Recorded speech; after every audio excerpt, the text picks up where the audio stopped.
are officially live and on YouTube public live too. What's up, everybody? Please subscribe. Welcome back to the Bobby Dizzle Podcast. I said subscribe first. But yeah, please subscribe. Check out BobbyDizzle.com. There's BobbyDizzle.com. Always to follow and listen and watch. We've got Micheal Payne from Paleo Prospectors with us today.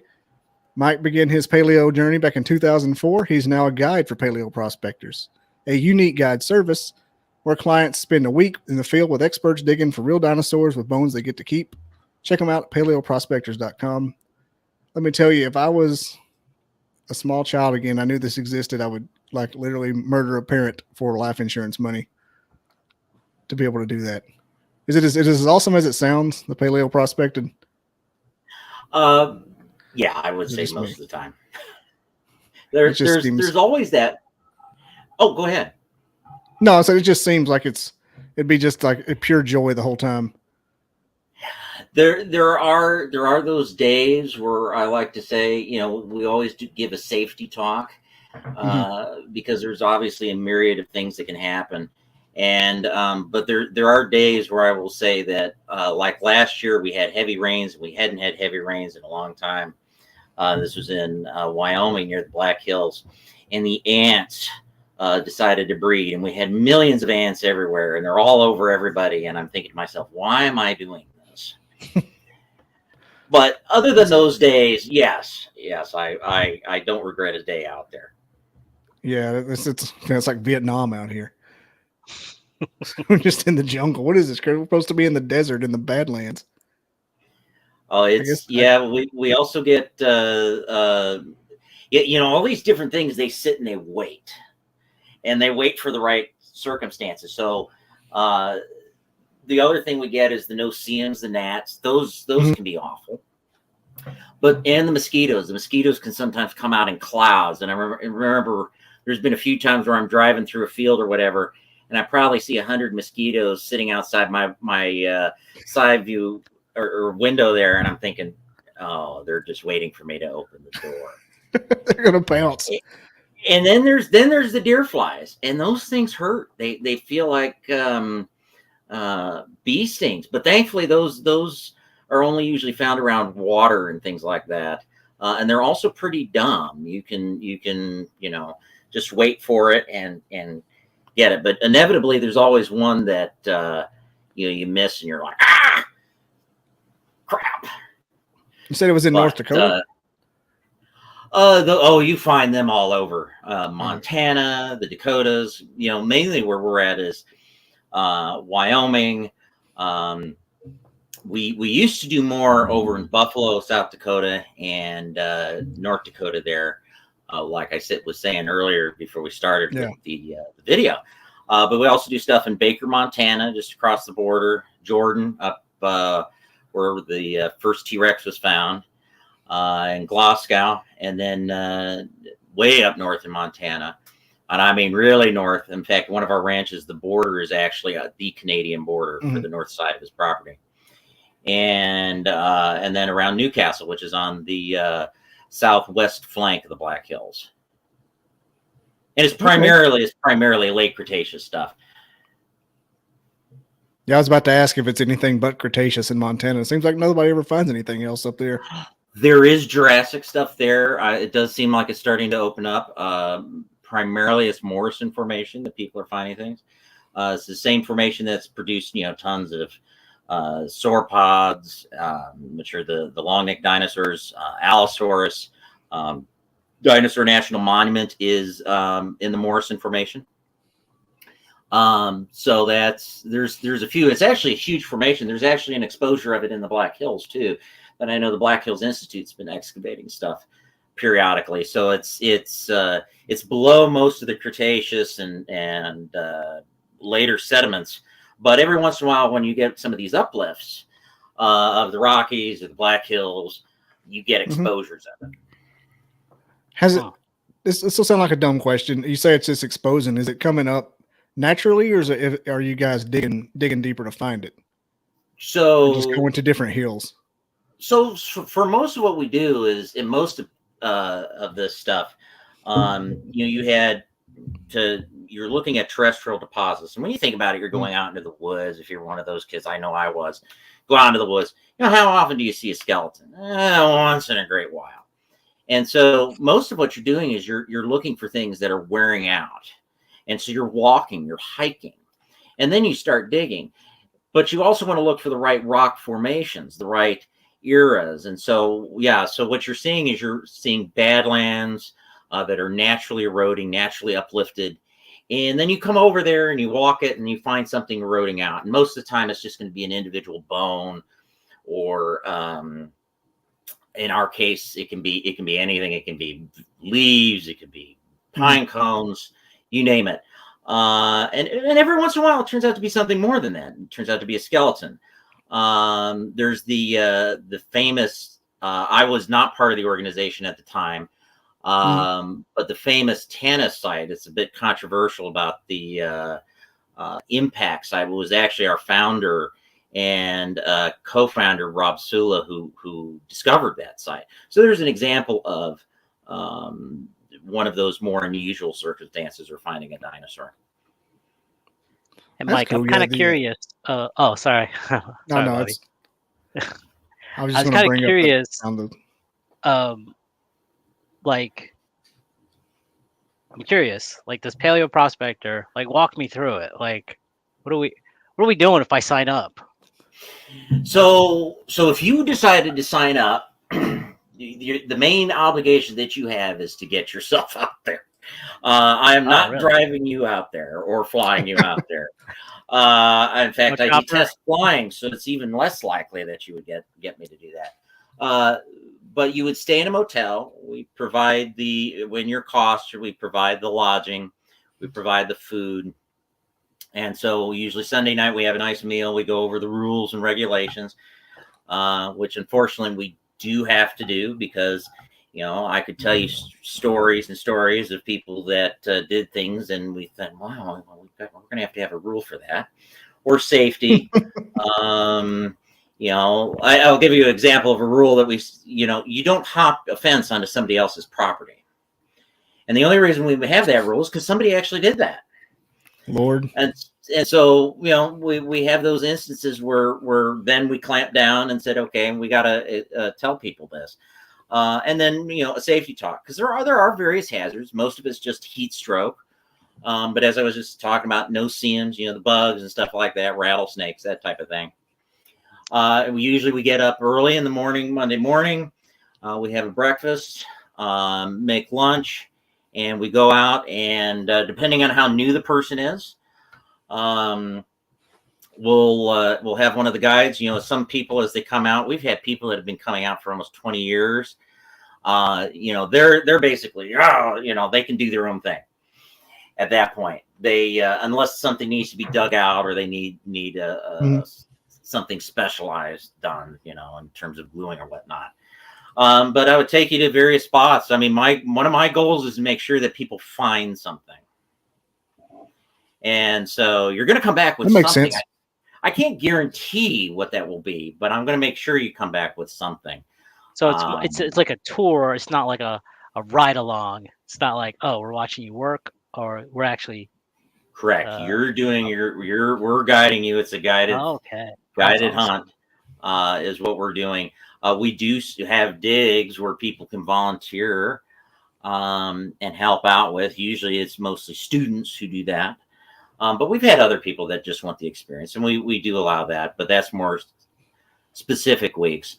So, most of it is basically what I just described is leading people around and helping them find their own things.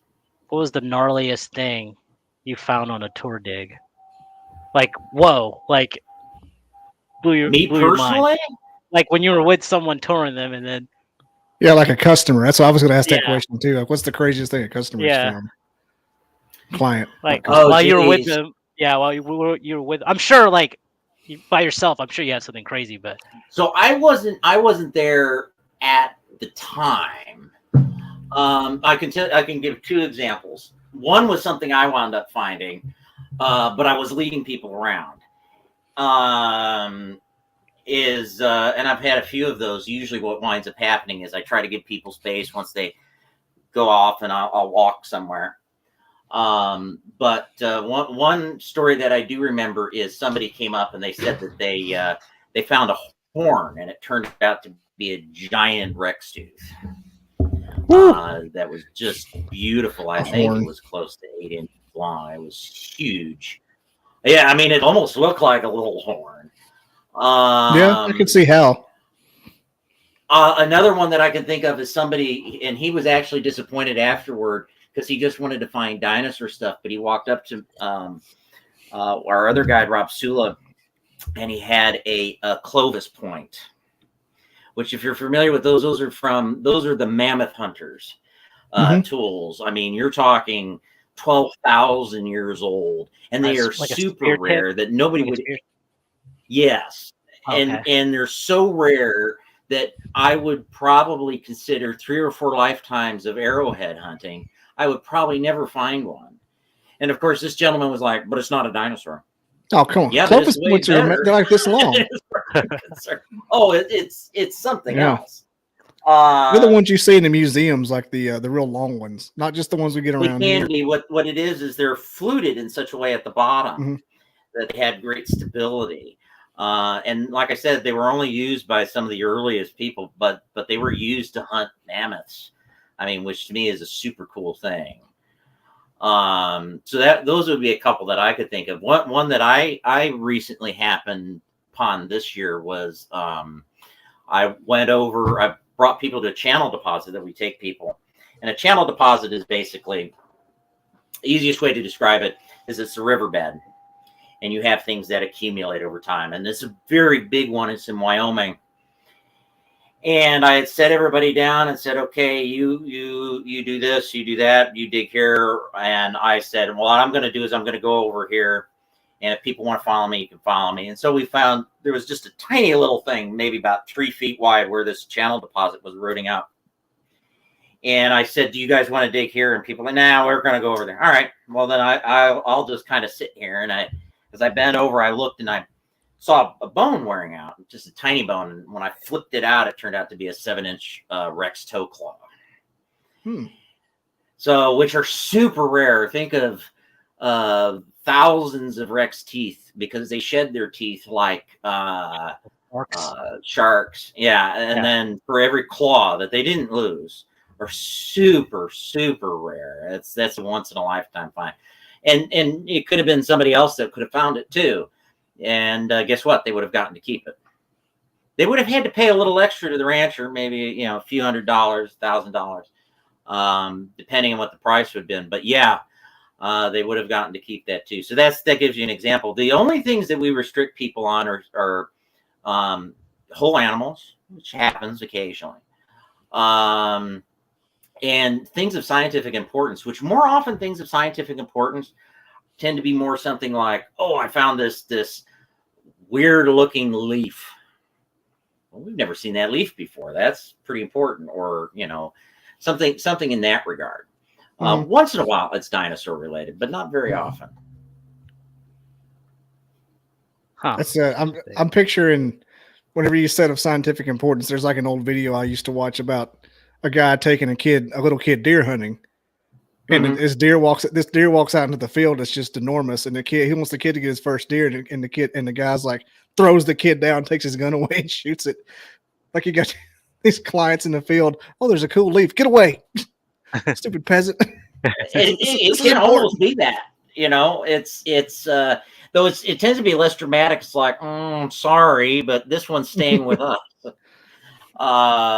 But that, like I said, how often does that happen? Once every blue moon. So I'm curious, like you said it was like a T-Rex toe bone. Is that the paleontologist? It was a claw. Or claw. Is it the paleontologist in you that eyeballs it? Like, ooh, I know what this is, or is there like a test you have to run to like verify what it is, or just your experience you would know? By experience and your knowledge of anatomy, that you would know. I mean, it has certain things on it. Obviously, its shape, but it also has 2 blood grooves for 2 large blood vessels to go through. based on the curve. You could probably, I don't remember. I have it written down that it was probably the fourth digit or the fourth toe that it came from. But it's kind of like knowing anything about anatomy is you memorize some of these things. That's like a physician's catalog in your mind, knowing that. Exactly. And you know, when you see these things enough, eventually you start going, oh, you know, this particular shape of the centrum is going to be a hadrosaur tail vert. Or you know, and there's other things that you can see too. You can see certain tyrannosaurids had a very honeycomb shaped bone marrow. It's very distinct. And so when I see that marrow, I can go, oh, there's nothing else that this could be except a tyrannosaur. The tiny, spongy looking vascular canals of a hadrosaur or triceratops look totally different. Got it. That makes sense. That's pretty cool. That now needs to be done. I am going to say this, that I do sometimes get people that come up and they bring me like a shard and they're like, what is it? And my reaction is, it's a dinosaur bone. But of what? A dinosaur? Because that's all I'm going to tell you, because honestly, I would be lying to you to tell you what it is.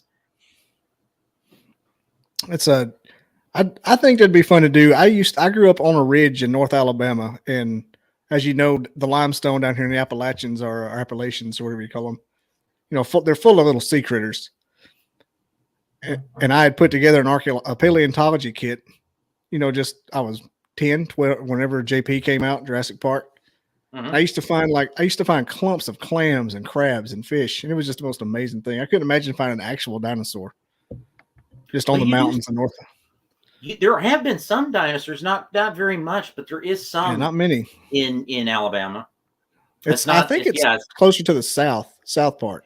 Yeah, there's like a belt that goes across the state. It's like the middle where Moorville, Selma, Chalk, those types of places. It's you're in a great state for fossils.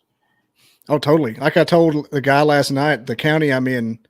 The county I grew up in, the one next to us, has the most caves per county in the world. Like, I used to find fossils, still do at my parents' place all the time. Trilobites, all of them. So many trilobites you could almost fish with them. Oh, I believe it. There's a great place in the middle of nowhere called Udig Quarry in western Utah. That's I'll give them a little shameless plug there, and say that it's a great little spot if people want to find trilobites. The only caveat is that it's 50 miles out into the desert. But if you go there, you're going to find lots of trilobites. I guarantee you.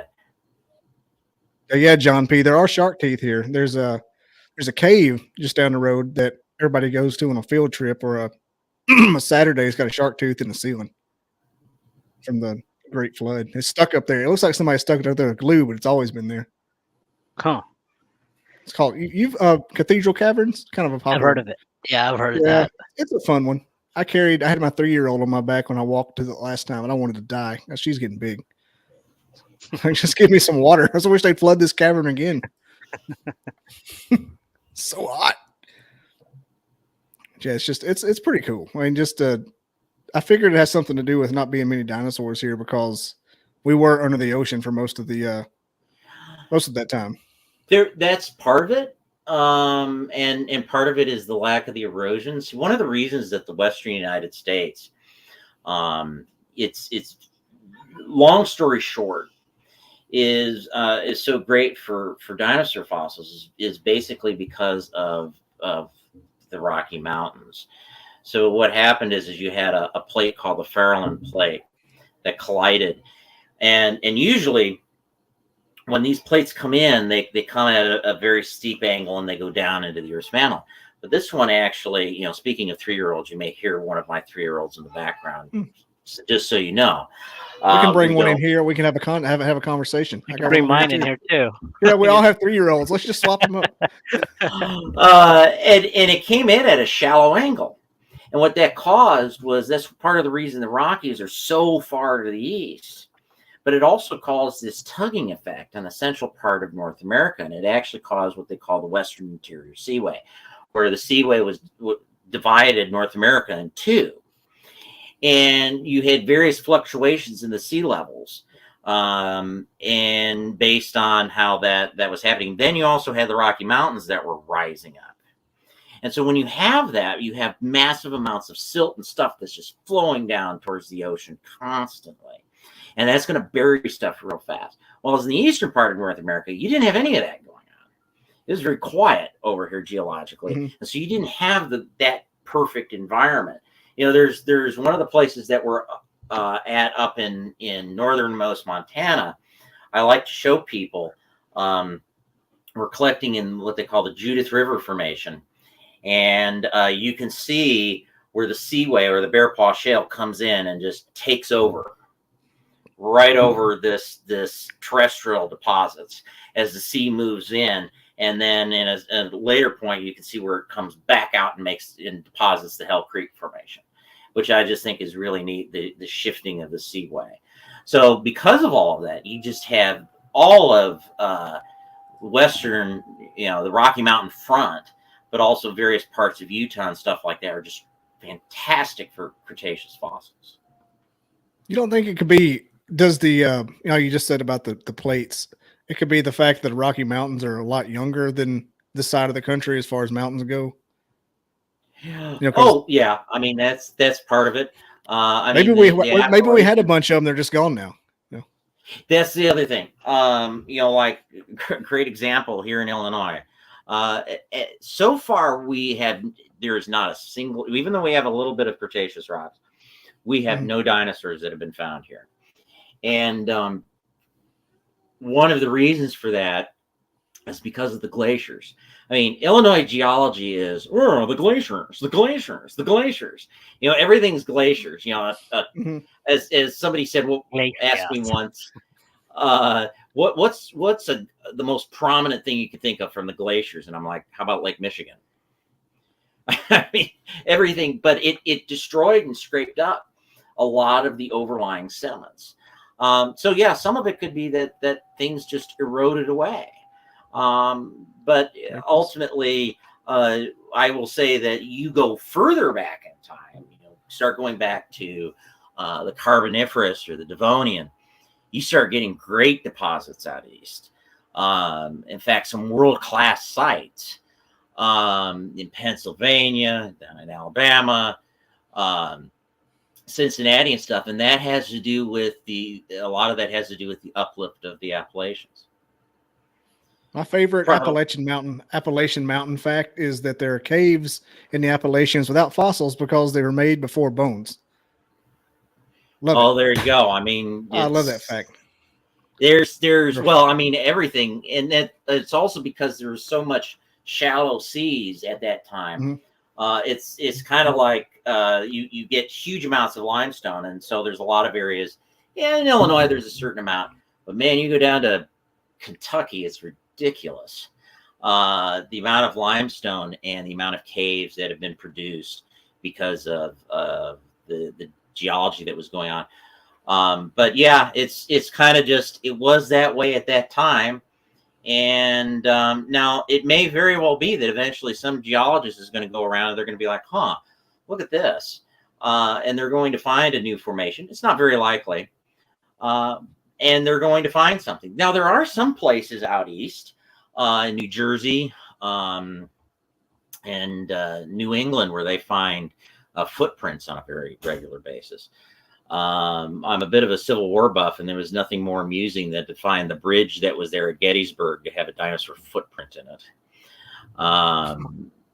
But yeah, I mean, it's the reason for Western North America is primarily that. And the other thing is that, I told you earlier that a lot of what you're doing is walking and you're looking, and in what the problem with out east is that everything is covered in vegetation. Yeah, you don't have that out west.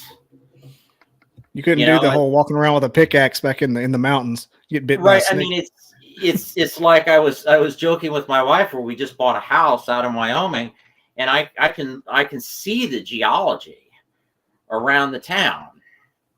And I couldn't imagine that out here in Illinois. It's all forested and everything like that. Yep.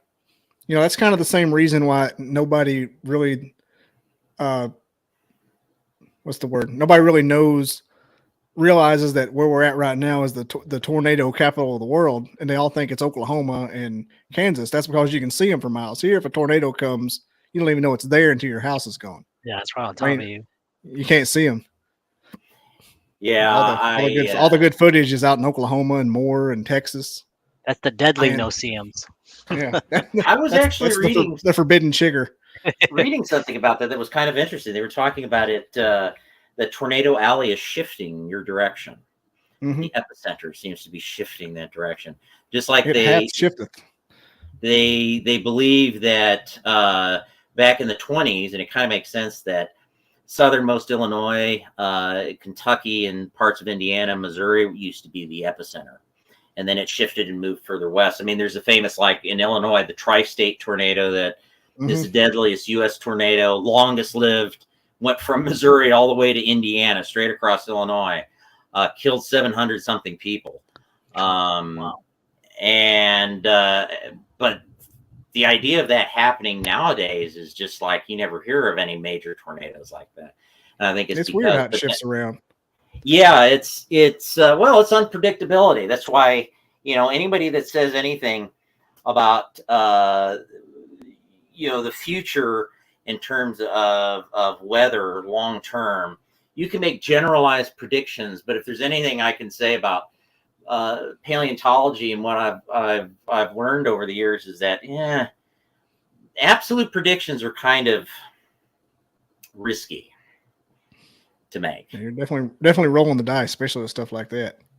Right. It's there's so many variables, and so that's and obviously I'm referring a bit, and I will admit that I am straight up. I do believe in climate change.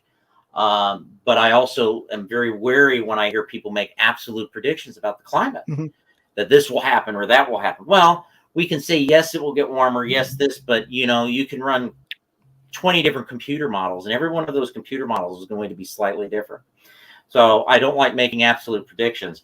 What you can say is it will change. And one of those that, maybe it is, part of this change is what you're seeing with the center of Tornado Alley shifting, but nobody predicted that.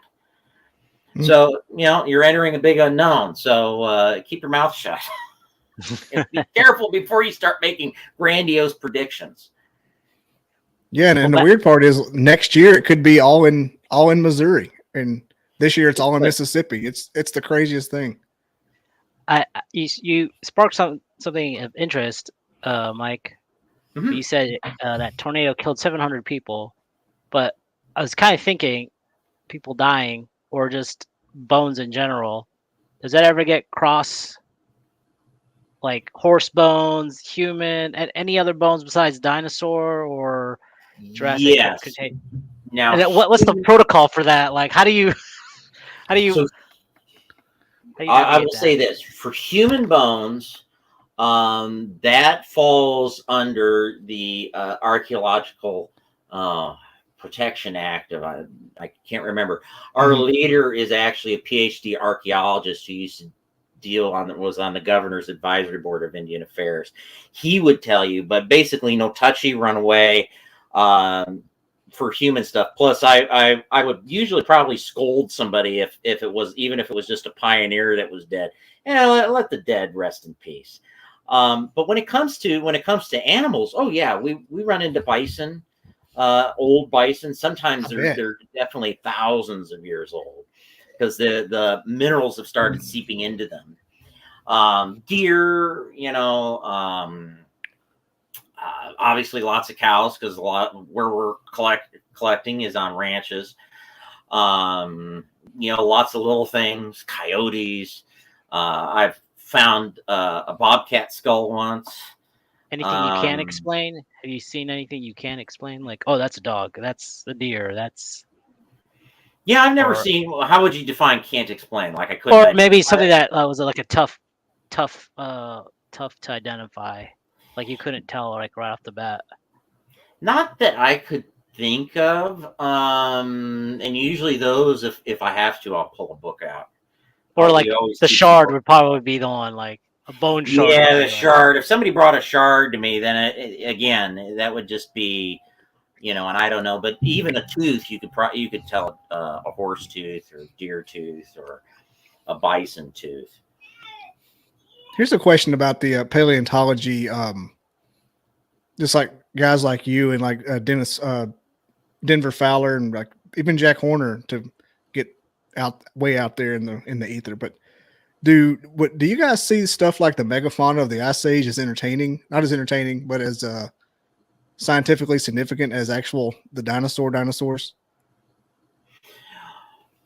So, like, those two, is that like a separate chasm of paleontologists? I jokingly like to say that you will find, well, let me backtrack and say, you'll find everybody that has their own little thing, their own little niche in paleontology. And it can be the guy that studies clams, or the guy that studies trilobites, or the guy, like I remember one guy I was talking to that studies trilobites. And when I said, that what I do, he was like, overburden, yeah, no interest. He scoffed at you. Well, yeah, I mean, and you know what? In all fairness, I often will tell people, I jokingly like to say, you know what I find cooler than dinosaurs? What's that? Trilobites. And you know what I find better than trilobites? What's that? Romans. I love ancient Rome. Point of the matter is, yeah, I mean, it's everybody has their own little niche. I find it all fascinating because to me, the key of everything is its history. You're talking about the Clovis point we were talking about earlier. It's history. It's all a big story. And dinosaurs are part of that story. But I also will readily admit that dinosaurs are sometimes overrated, because we like things that can chase us and possibly eat us. But man, if I found, like, let's say, a Triceratops toe bone, or I found like a trilobite out in Utah that's super rare, I might get more excited about the trilobite. Yeah, it seems so like some people will disagree, but that's how I look at it. I'm not discounting dinosaurs because they're the big dance. I mean, everybody. I mean, I was obsessed with them for years. I will get a dinosaur boner now at 39.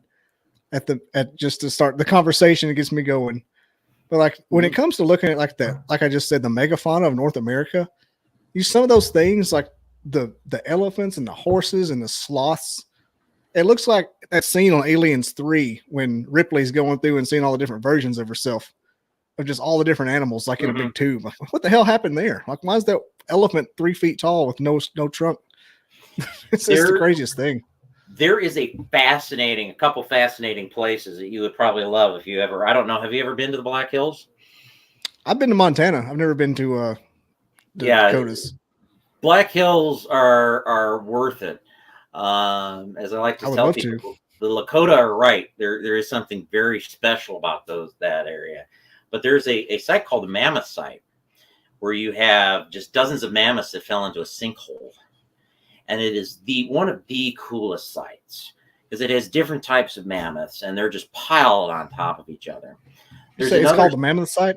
Yeah, the Mammoth Site in Hot Springs, South Dakota. Look it up. It's a really cool place. It's worth a visit. It's an excellent. It has an excellent interpretive center and everything there. Wow. There's another site that I also recommend for megafauna. It's I can't remember what the name of the museum right off. I think it's Trailside, but it's at Fort Robinson State Park, just over the border from South Dakota and Nebraska.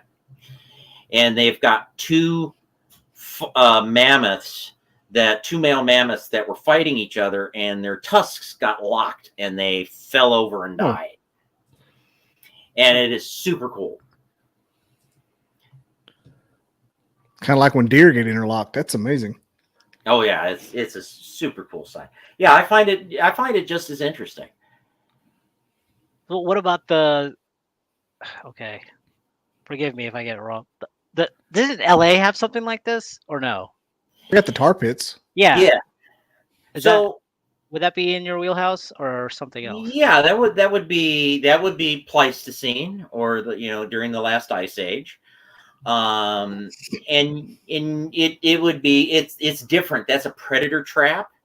What you had is an ant, like say a mammoth goes in there, and then what you would have is the Smilodon or the saber-toothed cat would come along and say, "Oh, easy prey," and then jump on there and get stuck, and then he would die. And then he would die too. And then the dire wolves would say, "Oh, look, a dead saber cat and an elephant," and then they would get stuck too. And it would just continue on and on and on and on. So that's more humorous than this, the Mammoth Hills, I think. It is almost funny. What's really neat about the La Brea tar pits, though, is because of the tar that sometimes they even find like beetles and other types of insects and birds and stuff that got so stuck. Is that the Mammoth Hills is what, like mud or just earth?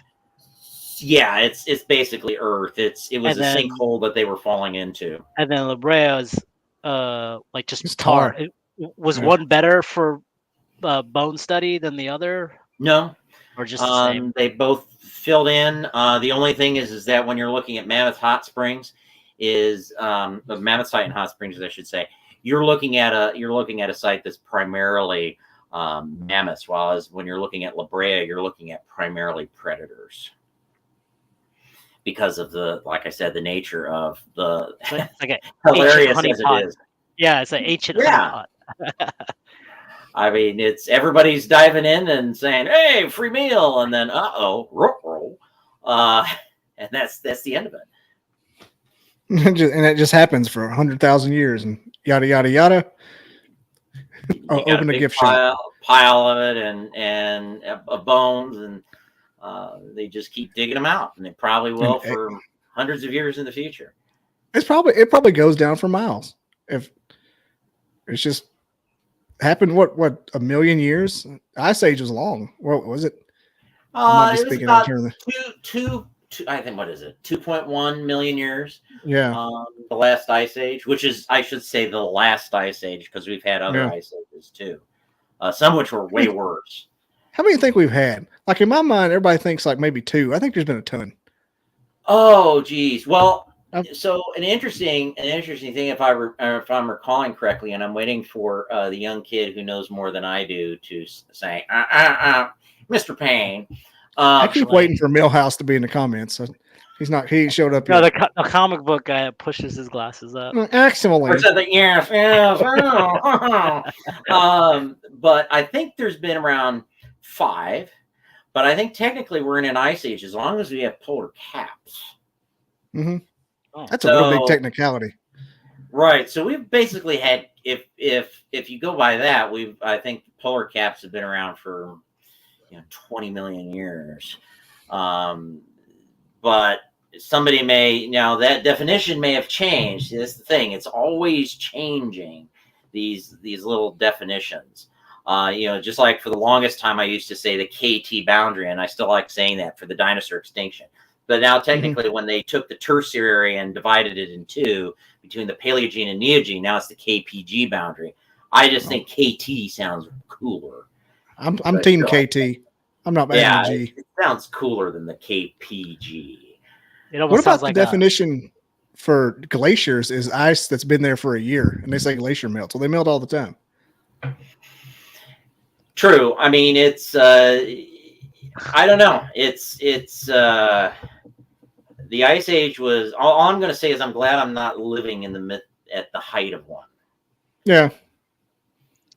How do you clock a glacier, Bobby? How do you clock a glacier? You're like, it's a year. You're a glacier. Yeah, it's the technical scientific definition of a glacier is ice that stands for more than 365 days. And so they say have glacier melt-offs, and that could be anything. It could just have a cold snap. Kind of a way to pad stats a little bit. That's just in my opinion from what I've read.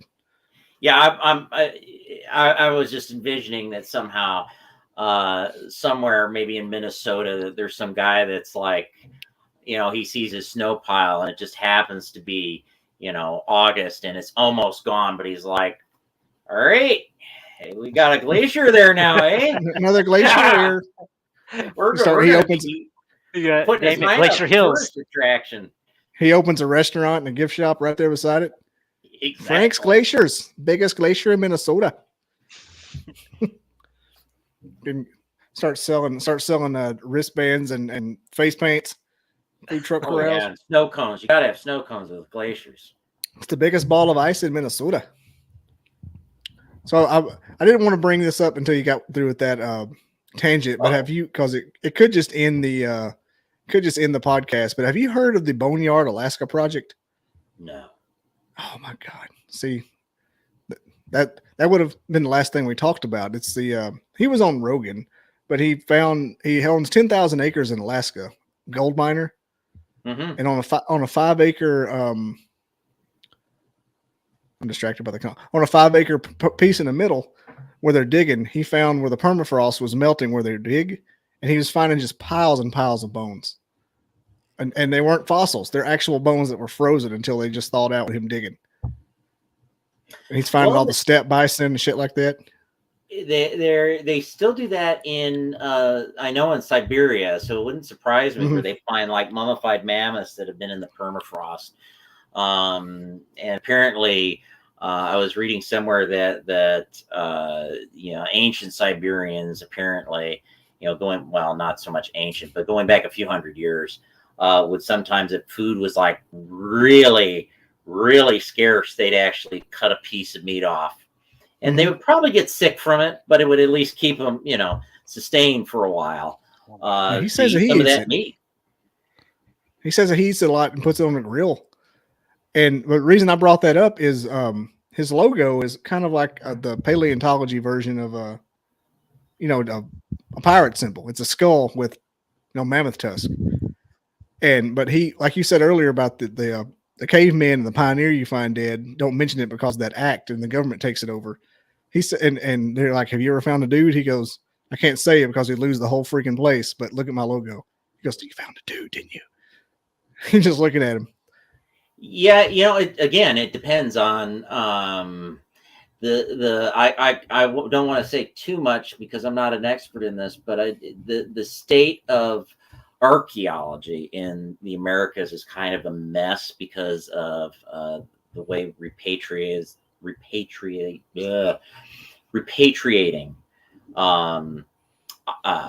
bones to various tribes, and it's actually become a problem. Steve, if he was here, he could tell you all about it. That sometimes you have bodies of somebody being repatriated, say from 10,000 years ago to a particular tribe, but the problem is that tribe, they have no relation to this dead individual. They migrated it in there many years later. It's basically the equivalent of saying somebody who's from, I don't know, northern France, from Normandy, is laying claim to some Celtic burial. Well, okay, but you're probably a Frank, or you were a Norman, or you were even a Roman. Or how about like current Egyptians and Egyptians, right? Kind of something like that. True. The interesting thing about that with Egyptians is that there's actually been enough studies that have been done that show there is a decent amount of a residual population there. There's something there, but not. Yeah, but you can't make. I feel like they're more Middle Eastern now than like ancient Egyptian, right? Well, and you never know. I mean, I don't want to get you. I will get you shut down if I go too far. But there's a lot of controversy right now when there shouldn't be over the racial ethnicity of ancient Egyptians. There really shouldn't be. I didn't know there was a conflict about it. Well, it's a growing movement, and yeah, I would just say more in the terms of like, yes, I agree. There's a possibility that current Egyptians have the blood, but like they don't want to preserve the language. Like no one speaks Egyptian anymore, and no one like. Well, that's not like entirely true. Really, that's not entirely true. Or maybe it's not popular. When they tried to decipher it, and whose name is alluding to me, it's going to come back to me. cannot be. Who was the said. Frenchman who translated it. But anyway, he based it off of Coptic. And the Coptic Christians still use a language that is very close, not entirely, but very close to ancient Egyptian. One that immediately comes to my mind is the Egyptian sun god that we all know so well, Ra. Ra. Guess what the Coptic word for the sun is? Ra. Ra. And so they've still preserved it. And the Coptics are probably the most closely related, by the way, the Coptic Christian community, to ancient Egyptians. And there's actually quite a few of them. They have one of the largest Christian populations in the Middle East. And they don't speak Arabic. They speak Coptic primarily, or they're bilingual. That's pretty interesting. Where you at on the Graham Hancock and Randall Carlson bunch lately? You know what I'm talking about? Those I will laugh at, and I will say that... here's the thing. I get where he's trying to come from, but you're not, when you're saying things that, well, this is so complex that you have to have had some type of ancient unknown technology. I usually like to tell people, I lived for a while in Papua New Guinea, and I saw people that were 20 years ago, which is hard to believe. It's been that long, but you would see people that were able to do things that were rather incredible, whether it be stoneworking or fishing techniques or things like that. And you would think they would need some type of sophisticated technology. And they don't. I remember seeing what they call the shark calling. And basically what they're doing is they bring a shark up from the depths by using a particular type of rattle, and it just mesmerizes the shark, and it comes up and it's like limp as can be. And so when I hear Hancock and stuff say things like, well, these stone vessels were so complicated or stuff like that, it had to be, well, no, you could do a grinding technology. And the other thing that gets me about some of this is when you say, well, we don't have evidence of them making it. And I'm like, well, yeah, they do. Like obelisks. There's an obelisk that cracked, and they said, screw this. We're not going to dig this up. We're not going to finish it because it's cracked. It's ruined. And the other thing is some of those things, like he says about like the Sphinx, I know that's one of his big things, has to come from. Yeah, that's what I was getting at, the Sphinx one. So erosion. Any physicist would tell you that air is a fluid, and it behaves like a fluid. Well, when you have wind that blows sand, it behaves as a fluid. And you can see that actually like out in the Hell Creek and stuff like that. You can see areas where sand's been blowing around in the Montana wind, and it's carving channels almost like water would. And it's because air is a fluid, just like water is. It behaves in the same way. Plus, Egypt does get occasional floods. It does. And more frequent in not that long ago, go back maybe 2,000 years ago. But I think the evidence for all of that, like with the Sphinx, when you look at it and you look about how it was suddenly, I'll give you one example. So I was actually listening because I like to listen to these podcasts and hear what they have to say. But he was talking about, nobody mentions the Sphinx in the Old Kingdom, and nobody mentions it in the Middle Kingdom, but they mention it in the New Kingdom. And they so therefore, it must become from, a more ancient time. And I was thinking to myself, how is that a logical conclusion? You would think if it came from a more ancient time, the Middle Kingdom and the Old Kingdom will be talking about it. Plus, it's so well associated with the pyramids of Giza. The builder Khufu, who built the Great Pyramid of Giza, his son Djefre, created a Sphinx, but it kind of fell apart and they didn't finish it. So it makes sense that Djefre's successor Khafra would then try to perfect one. He's pulling hairs here, or it seems like you're reaching for stuff that isn't there. And it's kind of like I could sit down and say, the real reason for 9/11 was because you see in the Tower 1, there was a group that was working on exposing the truth about the moon landing. But you can't just kill 20 people at once. Otherwise, it would look like a massacre. So therefore, and we needed justification to go into Iraq. So therefore, you have a conspiracy. So it grows. Right. And shit snowballs quick. When make up the logic. When the old term of Occam's razor, of the simplest I love conspiracies. And sometimes conspiracies are true. Not very often. It's like an unhealthy sweet, though. It's like when you start eating one pound of ice cream, you just want the whole thing. I got to stop. I get so crazy and I talk when I have to stop listening to them. I have to stop because I get like what you were just saying. Like, well, it had to have happened. Why would it doesn't make any sense? Yeah, like I say, I like to go with the Occam's razor and let's go with the simplest solution. But every once in a while, I tell people, if we're going to be so-called open-minded, we should at least listen to the side and then take a look at the arguments and see if they hold up. I mean, that's the essence of science is you're supposed to be making a hypothesis and then it needs to be challenged. And if it holds up, well, then we move on to the theory level. And if it really holds up, it moves on to the law level.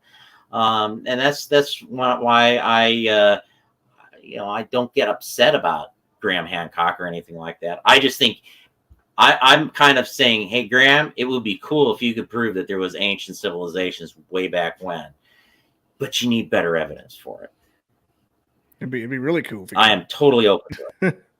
Yeah, it'd be super cool. But you need better evidence than just saying, well, Guadeple Teple is looks like, okay.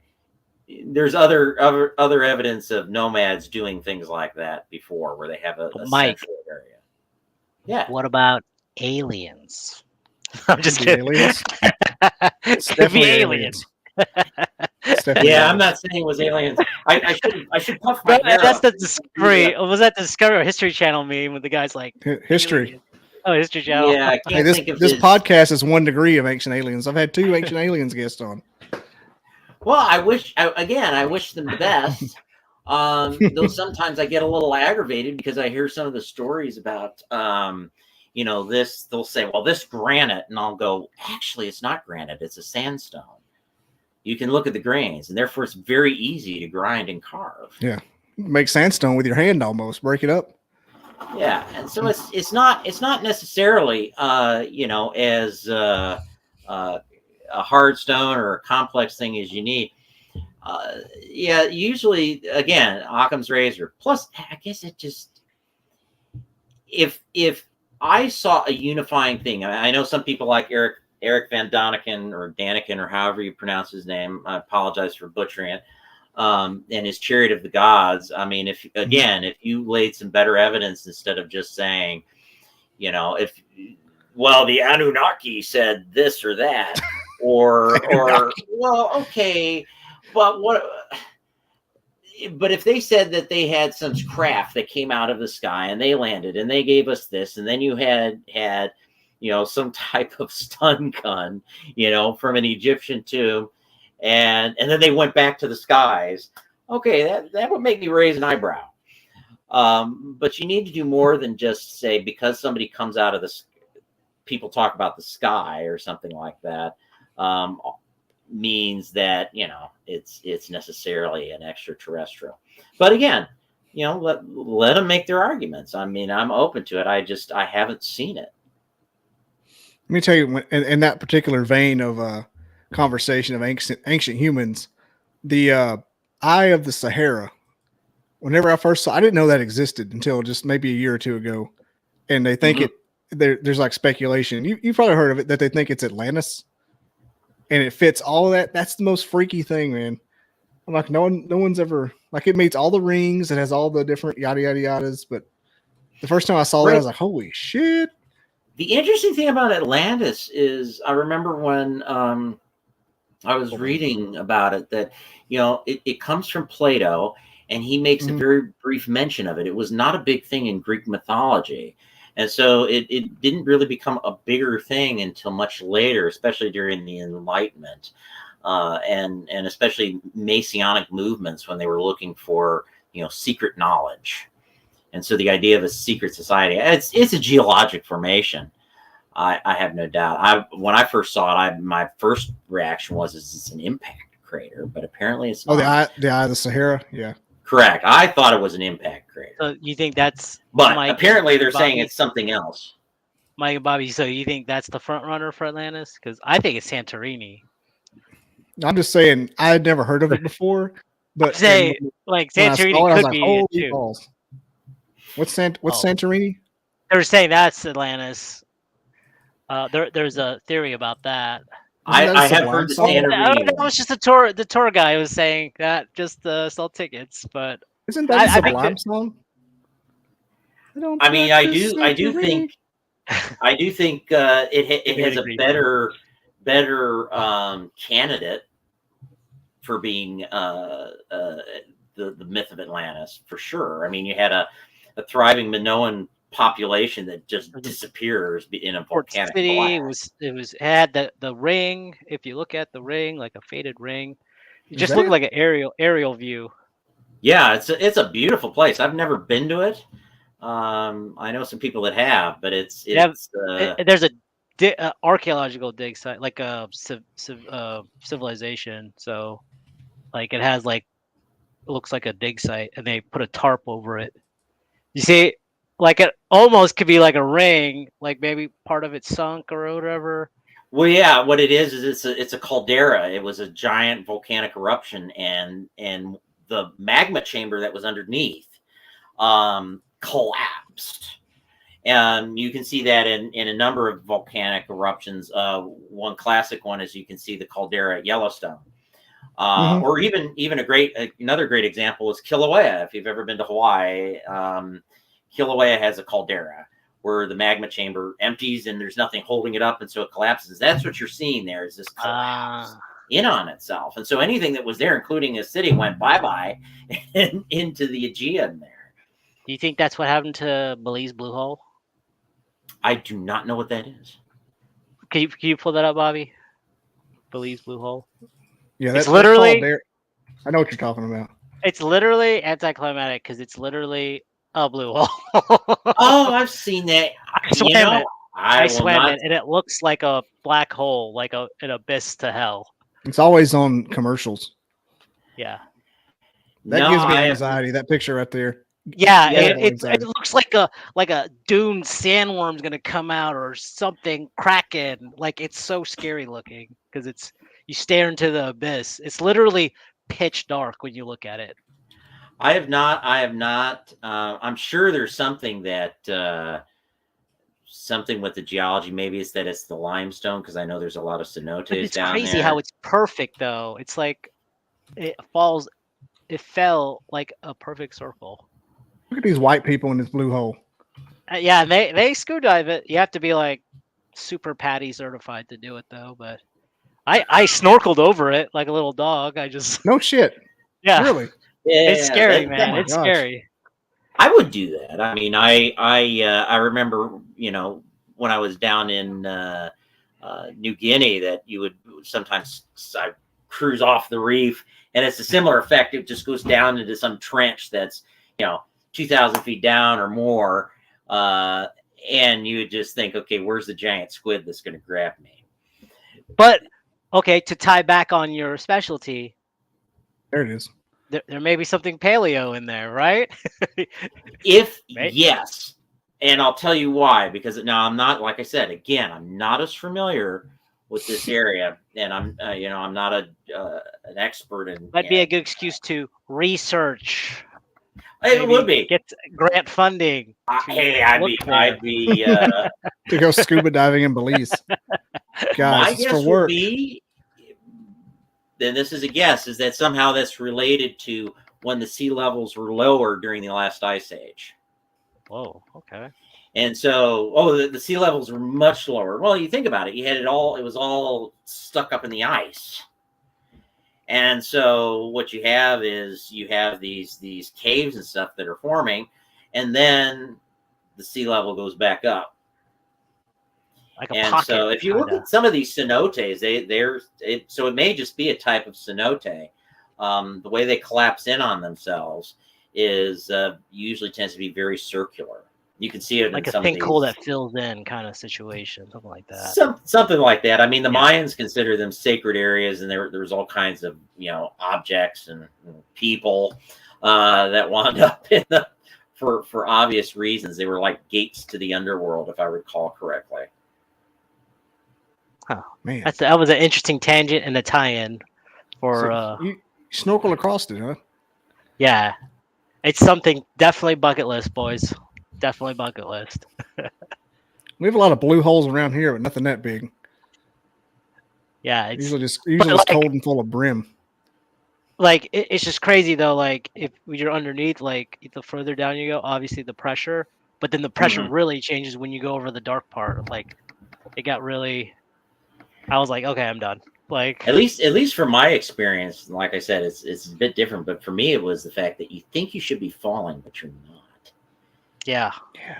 I felt like a tea bag in a teacup. Like I was just, it was like above it all. Like this boat going over it just hurts my. I can't look at it almost. Like it does. It's the same. It's the same water level. It doesn't make any sense that it would sink, but I feel like it should go down. Yeah, if Stargate Atlantis was a thing, I would think like, oh, it starts here. What if it was full of methane? That'd be a game changer. Boom.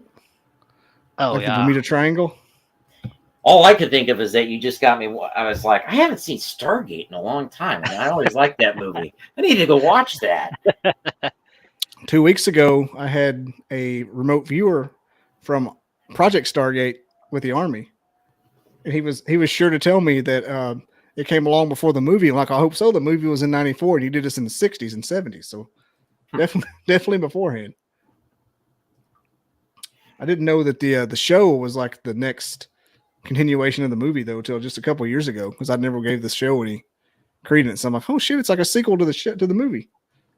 MacGyver, man. Just no John Renner. Except it was not John Renner, but it wasn't Kurt Russell. It's everything's better with Kurt Russell. Oh, everything.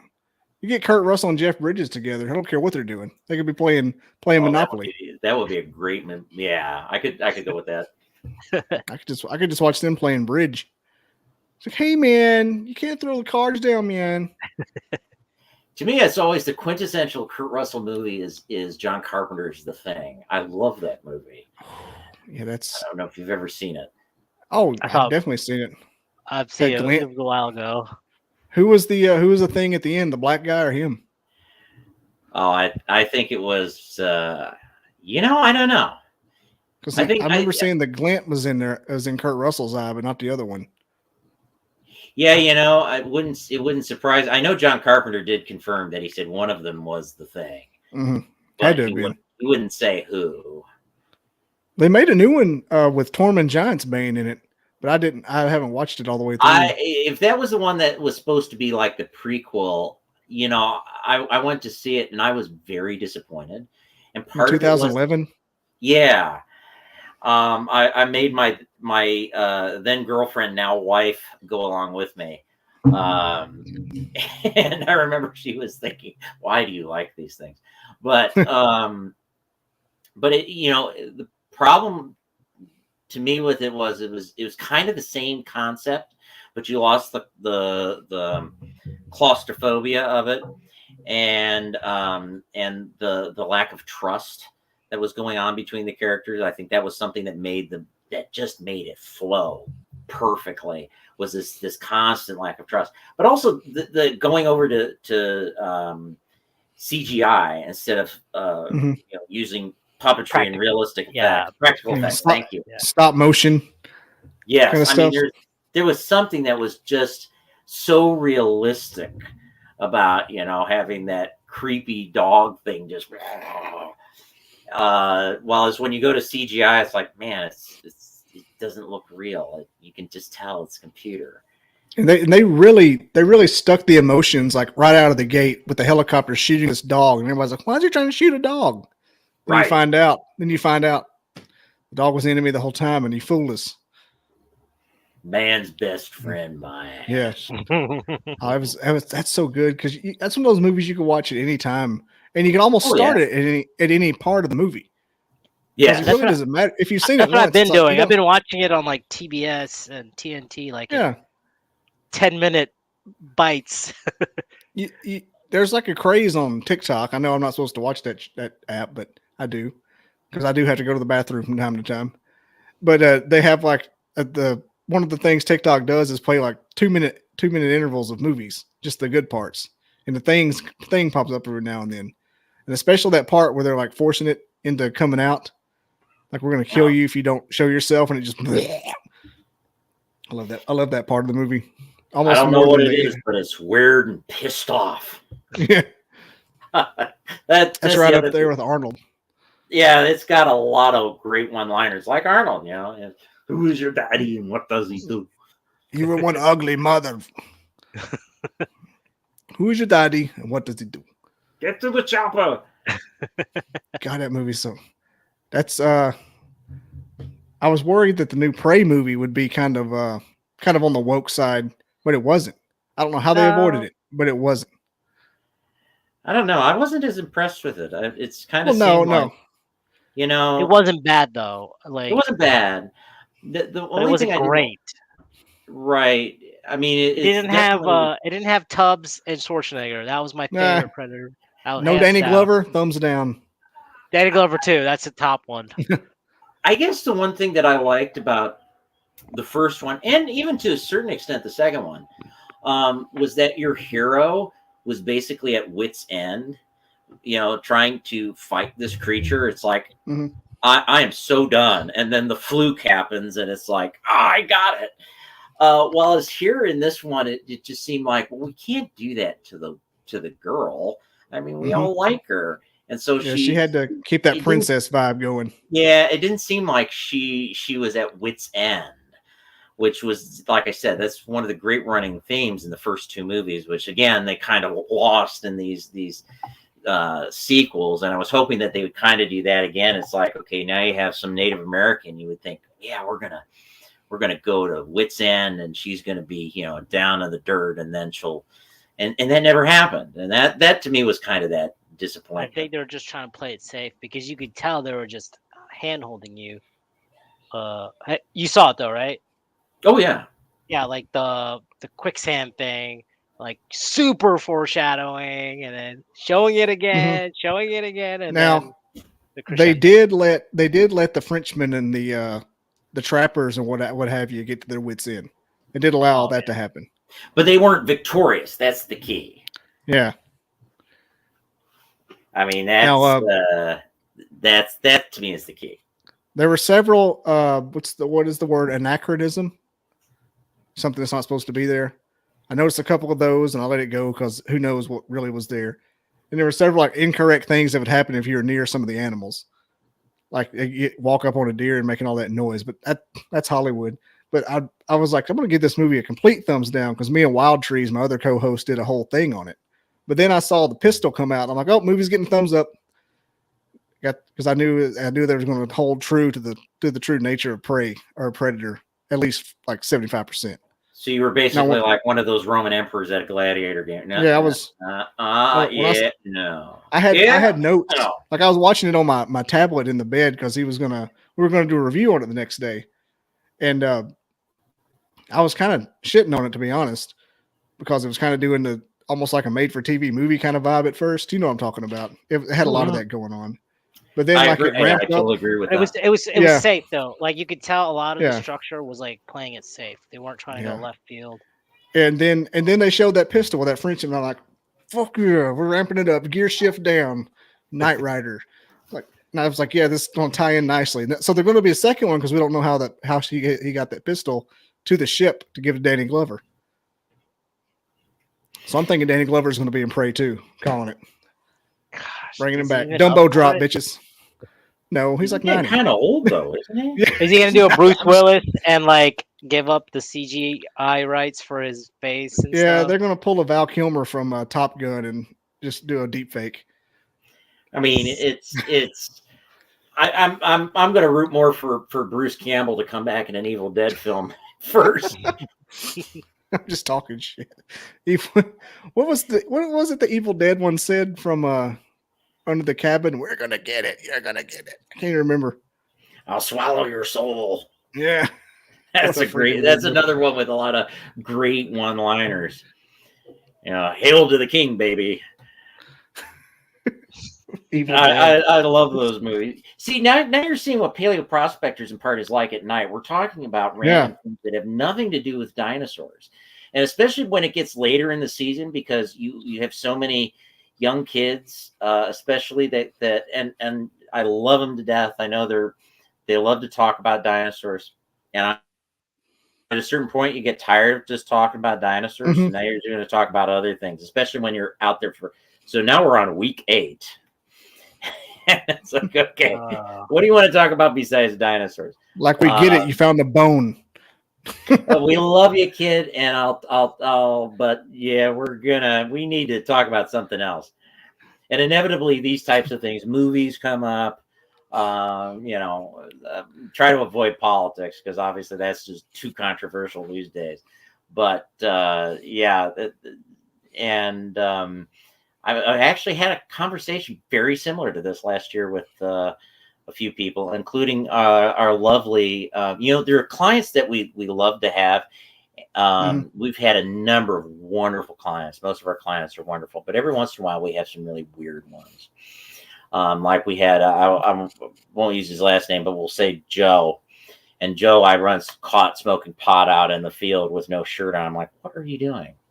To give you an idea of that. But anyway, we had these wonderful people from the Netherlands who come out every year.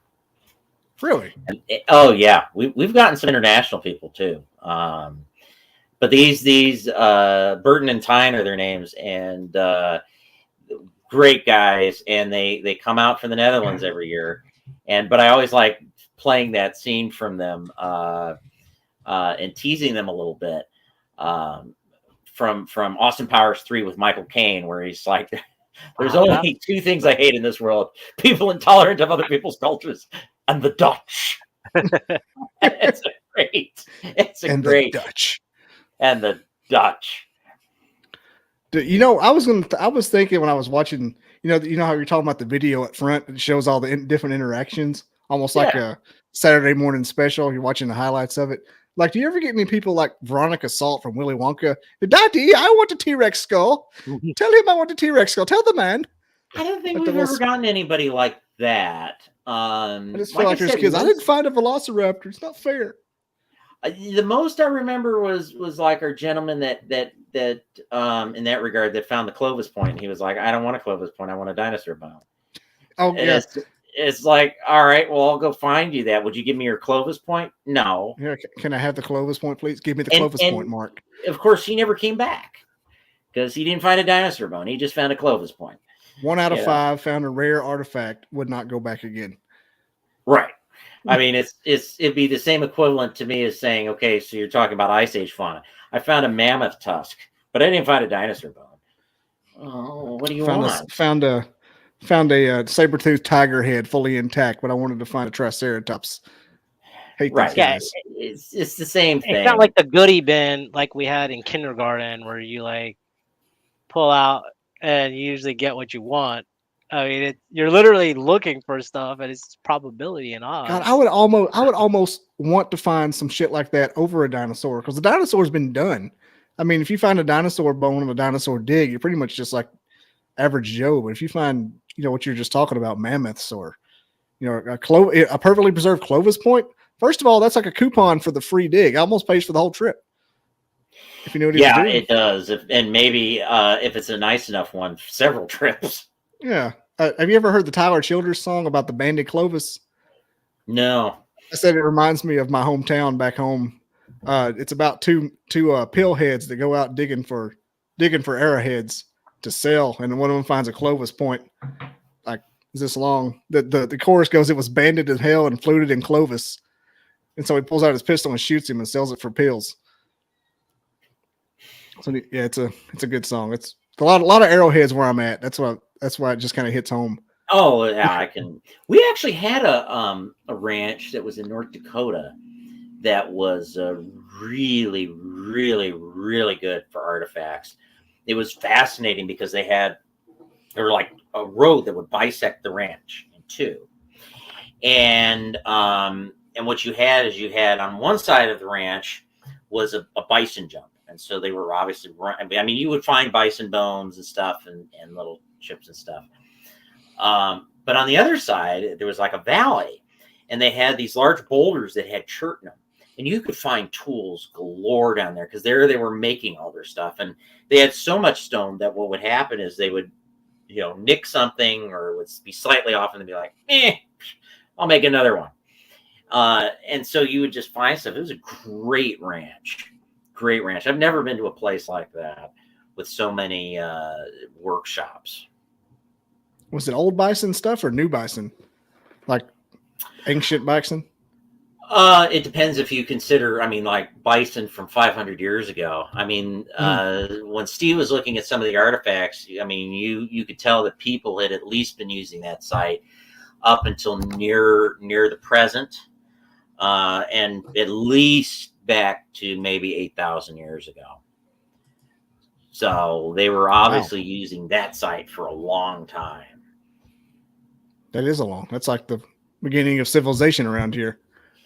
Yeah, and actually there, I remember at one point in one spot, there was actually a couple of teepee rings that were from the historic Indians that would have been out there, historic Lakota.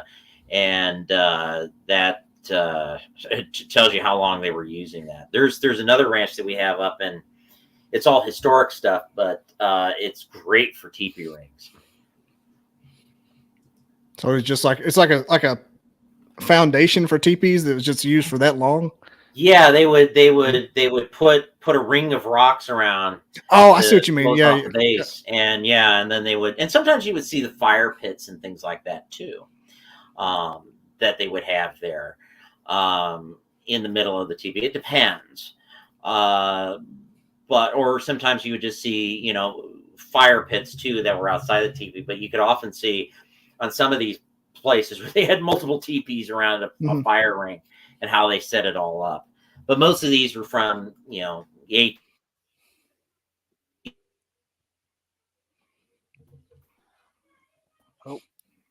drop packets. He's dropping packets. To reboot his switch. His MTU size is up. Yeah, at least it's not in an awkward sneezing position. Have a lot of those. I think I think he didn't drop. He's just messing with us right now. He's just seeing if I would totally do that. Hey, he's back. Am I back now? Yeah. I thought you were messing with us. I thought you just froze to mess with us. I was hoping to be in an awkward sneezing position. Yeah, it was close. I was like, sometimes it's always like that, like the Cartman one. When he took a picture of himself freezing up for the COVID classes, he would go. And he'd go back to sleep.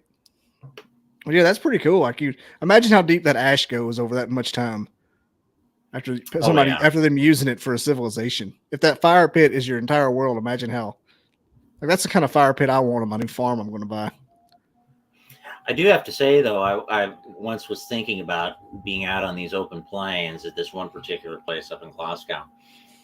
Man, there's no way I'd want to be in a teepee in the middle of winter out there. Can you imagine? Jeez. You got to really do something. They must have some kind of insulation going that we don't know about. Maybe bearskin furs and stuff like that. Well, I so with this move that I've been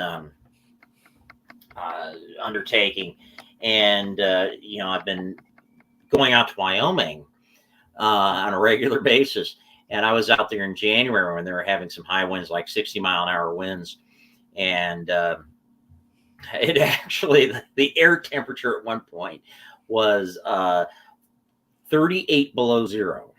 Oh, and yeah, it was really interesting because I was only there for short periods of time. Usually anybody could ask you. I'm sure if my wife heard this, she'd start chuckling again because here he goes again. But I will say I detest flying. I don't like flying commercially. But under these circumstances, I had to. And so we get on this little one step above a Cessna jet, and it was so cold that the pilot was like, it felt like going back to grade school. And they were saying that, the I'm sorry, but everybody needs to make sure they go to the bathroom because the water on the plane is frozen and you can't use the bathroom. So like I said, back to like a field trip or something. Make sure you go to the bathroom before we leave because, you can't once we leave. But I had brought a coyote skin hat with me. And let me tell you, wearing that, you didn't feel the wind or anything. I was as toasty as could be. Got a lot of looks, but that's okay. I don't care. Except not in Wyoming. It was when I got to Denver. That's where I got the looks. Yeah, that's when they thought that not a real fur because that's cruel. That was. I mean, got the Denver hippies out there. Hey man, Cody's got soul, man. Birds If you'd have put a joint in its mouth, they wouldn't have thought a thing about it. I've never heard them talk like that. They're more. I don't know. Colorado's interesting. One thing I've loved about doing this is that I've been to most parts of the country outside of New England. Haven't been to Alaska, but it's given me this, and I've driven, and so it's given me this unique perspective of dialects and weird things. And they tend to have a very more Chicago-y, Midwestern type attitude. Not so much the Californian, but yes, they tend to be very left-leaning for sure, but not once you get away from Denver and you go out onto the plains or you go into the mountains. Again, it changes. It's like I remember one time I was driving to pick up my wife in Salt Lake City from Glasgow, and I stopped at Lewiston and Montana, and so here's a bunch of guys that are cowboys and they're chewing. And as I am Montana, they're talking about cattle, chewing tobacco. Get in my car, drive another 5 hours, got to fill up again. Now I'm in Bozeman, Montana. Oh gosh, as a university town. They got good pizza in Bozeman. They do. Well, okay. So you're familiar with Bozeman. A lot of Californians there. I said, make Bozeman, Montana again. That's what I want to do. I saw that. Somebody showed me that. Jackson Hole. It was pretty ingenious. Make Jackson Hole, Wyoming again. Well, there you go. Can't see it. Shit, where's it at? There you go, Jackson Hole. Okay. Said make Jackson Hole, Wyoming again. Make Bozeman, Montana again. Well, I think in Wyoming they just say we'll just blow them up and rebuild. Yeah, you can fill it in. It's just a hole. Push some dirt on top of it. But there was some girl who had a flower cap on and she threw rose petals over me. And she walked around. Yeah. And she call said, the cops? No. Ma'am, I was going through the shock hippie. Of as she's going around saying peace and love, make love, not war. And I'm thinking, how far west did I just drive? Did I miss a turn? Am I in San Francisco? Are you in San Francisco? I'm in Portland, son of a. No, I'm in Bozeman, out of all places. That's what happened. You get there, like, crap, I'm in Portland. Missed the entire Rockies. Oh, it was an interesting experience, and like I said again, it's given me a new perspective of the country and just the dynamics and how the subcultures, which is fascinating, on how people, their outlooks and things like that. But on the other side, if you talk to someone that's like a European or whatever, they think I would rather not. Thanks. Sometimes you have to, but they think New York is America, and I'm far from it. What'd you say? You think what is America? New York. They've only been to New York, and they think all of America is New York. So it's crazy. Thank God. I feel like America could be Western Europe, you know what I'm saying? Instead of the United States, it could just be 50 countries almost. Mm-hmm. As far as our it's culture the entire is place. That's what I'm saying. I feel like we could be our own. Alabama could be its own country, Wyoming, so on and so forth. Hey, here's me in Montana. Check it out. Boom. Oh, you're there at the Museum of the Rockies. Oh, I love that place. I met the fossil curator. I almost had him on here, but they ghosted me. I think they thought I was creepy. Scott, what's his name? It was Steve Phelps. He was one of them. He was one of the scientists. Steve Phelps. Okay. He and I got in a big conversation about iguanodon and dimetrodon. And my mama was with me, and she's like, "What the hell are y'all talking about?" I'm like, "How do you know so much about this?" I'm like, "Don't worry, you're embarrassing me." I'm kind of impressed you got Denver Fowler on here. I mean, I respect him a lot for a lot of his work. Yeah, I love Denver. He is. I was just like, I get a lot of people by accident because I'm just so haphazard, blindly sending requests to people who have interests and things like that. And he's like, "Yeah, I'll come on." And so we talked about, Jack Horner and his deal. I think he's got a deal kind of like yours, doesn't he? No, I think he works for the Dickinson Museum. In South Dakota, I don't know him. North Dakota. Yeah. I don't know him very well. I think I met him once, but I might. He's a nice dude. I actually listened to the podcast. Oh, you did? Oh, cool. I did. I enjoyed it. It was an enjoyable podcast, talking about the various things dinosaur related, and I've read some of his papers, and so I've had a lot of respect for his work. The Museum of the Rockies, it's a good little museum. There's the only thing that I have a problem with that I can think of is there's a particular Deinonychus that seems to be getting a little too intimate with it's supposed to be attacking its prey, but it looks more like he's making love to it. And every time there's got to be a picture of it somewhere. I got the one that looked like he was in a heavy metal band, or he was in Joe Dirt. It is the only Deinonychus there. Oh, that's it. Is it a skeleton or like the? On one side it's a skeleton, and the other side is a fleshed out mount. Yeah, I've got it. Hang on. I took a picture of that. I said, "Holy Jesus!" And that's not the best. That's not the best angle. But if you zoom out a little bit and you can see what he's doing, it's like, I don't think my kid should see that. How do you spell that particular beat? Oh, geez, I think it's I'm gonna butcher it. I think it's Deinchus.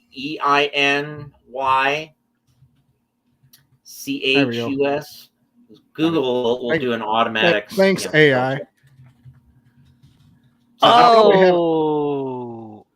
Probably have the whole thing on my phone. There was a picture on Reddit. Yeah, there it is. There she blows. That's not attacking. I think I've got the whole thing somewhere. Just can't find it because the mullet was more impressive to me than the Alice or the duck-billed dinosaur, the hadrosaur. Hey, Mike, hadrosaur getting attacked. Is that how we get raptors? And that's how raptors are made. And that's how raptors are made. There you go. I mean, wow. No, that had to have been intentional, man. That's a curated museum. Come on. Sometimes people see things that other people don't. Look at the hadrosaur. He's clearly enjoying it. Give me 10 more degrees to the right, it wouldn't have looked as bad, right? Or I'll give you a great example. So a great friend of mine, and actually, if since you're in Alabama, his name is Alan Brown, and great guy, and he's the director in Murfreesboro, Tennessee. There, the only natural history museum you got down in that vicinity. And it's called the Earth Experience. So I'm going to give a little shout out to him. But he showed me right up the road. Picture. He showed me this picture. Yeah, stop by and just say that I sent you. Alan, it's 30 minutes away. It's not far. Oh, there you go. It's right off of 40 there. Earth Experience. But he showed me this picture. And the reason I bring that up is because not only did he show this to me and was cracking up the whole time, but what was really funny is the next day I went on Twitter and somebody seriously was saying just walking around the museum today and I love and they were talking about the hairstyle or the feathering on it, and that was it. And they also liked the I think there was some talk about the musculature on the Tenontosaurus, or the prey dinosaur there. And I'm like, but they didn't mention the obvious that I'm seeing and you guys are seeing. And I could tell that this person didn't see it. Didn't I bring that up to Denver Fowler? When didn't we talk about this thing too? It seems like I mentioned that. It looked like he was in Joe Dirt. It looks like he used to work there. Church it up. Denver did. You know, this is one of my so obviously many of these dinosaurs, these predatory dinosaurs, had feathers, but we've kind of like, as far as I'm concerned, seem to have gone out of control with the feathers. And that's a great example of basically giving Deinonychus a mullet. Mm-hmm. You know, it's there's no evidence for some of this stuff. They had feathers, but I don't necessarily. Otherwise, I guess the kid in Jurassic Park was right. It looks more like a 6-foot turkey. Yep.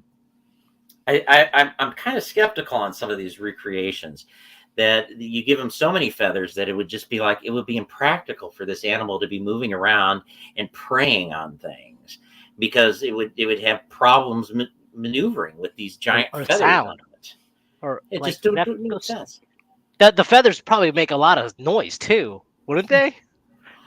That I wouldn't know. You would think it would be uncomfortable or painful for it if it's getting feathers ripped out when it's preying on things. So it just doesn't. No, make just sense. moving. I don't think it can sneak on anything with that many feathers.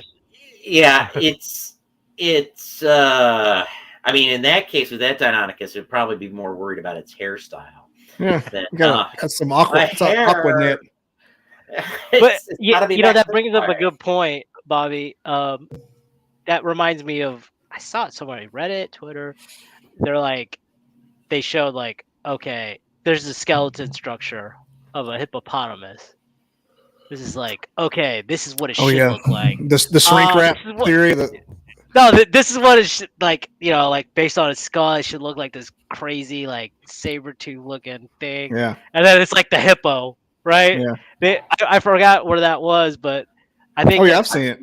Yeah, that's the shrink wrap hypothesis. Yeah, they did different animals. Yeah. And the swan. They all look. Yeah, they all look crazy. The skeleton, they look like a killer, but then they actually looked at the actual animal, and it's also a killer. Yeah, well, it doesn't look like one though. It looks like a cartoon character almost. Picture if you will, a chicken that's cold. Imagine, and they fluffed out. Chicken gets. Imagine like a T-Rex fluffing out like a cold chicken. I can't do it. Now I'm going to say this. There are numerous skin impressions from T-Rex. Mm-hmm. I don't remember which particular specimen it was. Something tells me it was Y-Rex, but I could be wrong. Nerd out there, child, please correct me. But those skin impressions were all scaly. And that's what Denver was saying, wasn't he? Yeah. About the back of the dinosaur, no feathers. Yeah. I remember something about that. And so when you see a T-Rex, a lot of this is based off of the Yixian fauna that they were bringing out of China, and a lot of those small dromaeosaurs had feathers on them. And there's also some evidence that Velociraptor had feather attachments on its arms and stuff like that. And so yes, obviously they had feathering. It's just the idea of how much feathering. Some of those that were coming out of Yixian definitely were more heavily feathered. But again, when you're talking about something that's very small or something that's living up in the trees, you have to then compare that to something that was large, like Deinonychus, that's running around and tackling large prey. Is it going to be feathered in the same way? Probably not. I've always wondered how they evolved them. Like what service? What did they have fine hair that came out, or feathers? It may have been certain filaments. It may have started that way. I'm sure somebody's done something on it, and I need to find where they theorize the origin. Sometimes I just tell people, it's kind of like, a wart or something you get on your skin. Sometimes there's just no purpose to it. And then maybe eventually it turns into, this wart grows big enough that it gives you shade in the sunlight. But, becomes a crest. Yeah, sometimes there's no real point to it. Who knows? I mean, I've heard the theories I have heard is insulation. There may be something that has to do with sexual selection. Just like you see peacocks and stuff, and they're showing off their feathers and stuff like that. There may have been something going on there, or it may have been a combination of things. Well, speaking of that, how are these recreations, like any dinosaur? Is there an authority that, like? I will be right back in 2 minutes. Okay. It's so, like the dinosaur bones, right? I'm not very versed in this. Like, they get the bones, right? They make a set of bones. How do they decide what version is like what a T-Rex is supposed to look like? Because I'm pretty sure if you did a contest of, I don't know, maybe people that don't know about dinosaurs but are artists, and you said, "Hey, here's a skeleton. What would this look like?" Like, how's that process? So the easy thing to say to that is, you can for dinosaurs at least, you can use modern analogs. You can use, because they're a vertebrate, so you can say, well, the vertebrae are going to articulate. Articulate means as in life. They're going to articulate it the same way that a cow or a lizard or whatever you want to use as an analogy, the same way, and these particular bones will fit in those particular ways. Now, there have been cases of some individual bones like gastralia, which are basically belly ribs, and there's still all this debate over exactly how they fit on the belly, especially depending on the animal, the individual tyrannosaur. I'll give you a great example. I was once at the Field Museum for my bachelor party. Was going behind the scenes at the Field Museum, and I'll give a great shout out to Pete McAvicky, who's a great guy. And this is when they were moving Sue upstairs, and so we were there with Sue, and they were adjusting things, and there's a furcula, which is a wishbone, basically, that T-Rex had. And Pete looks at Rob Sula, the lead guide in our outfit, and he's like, "So, Rob, how do you think this should fit up there?" And Rob's like, "You're the expert." And he's like, "Yeah, but your guess is as good as mine." And so sometimes there's just refinement.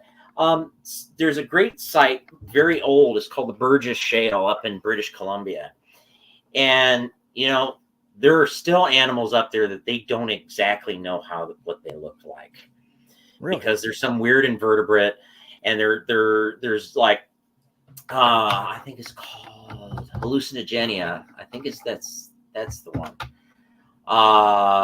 And anyway, they're trying to decide. It basically it looks like a worm, and it has a bunch of spikes on the top and a bunch of tubes on the bottom, or is it actually those spikes are the walking legs and the tubes are some type of filter feeding thing?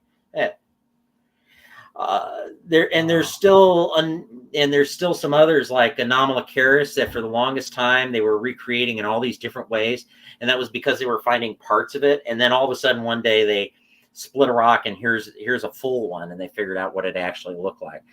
So especially when you get into invertebrates, and you get really old stuff, Cambrian stuff, not 65 million, not 200 million, but like 550 million years old. Oh. Some of those animals, we have no clue. Yeah, that's the old ones that had no rhyme or reason. Right.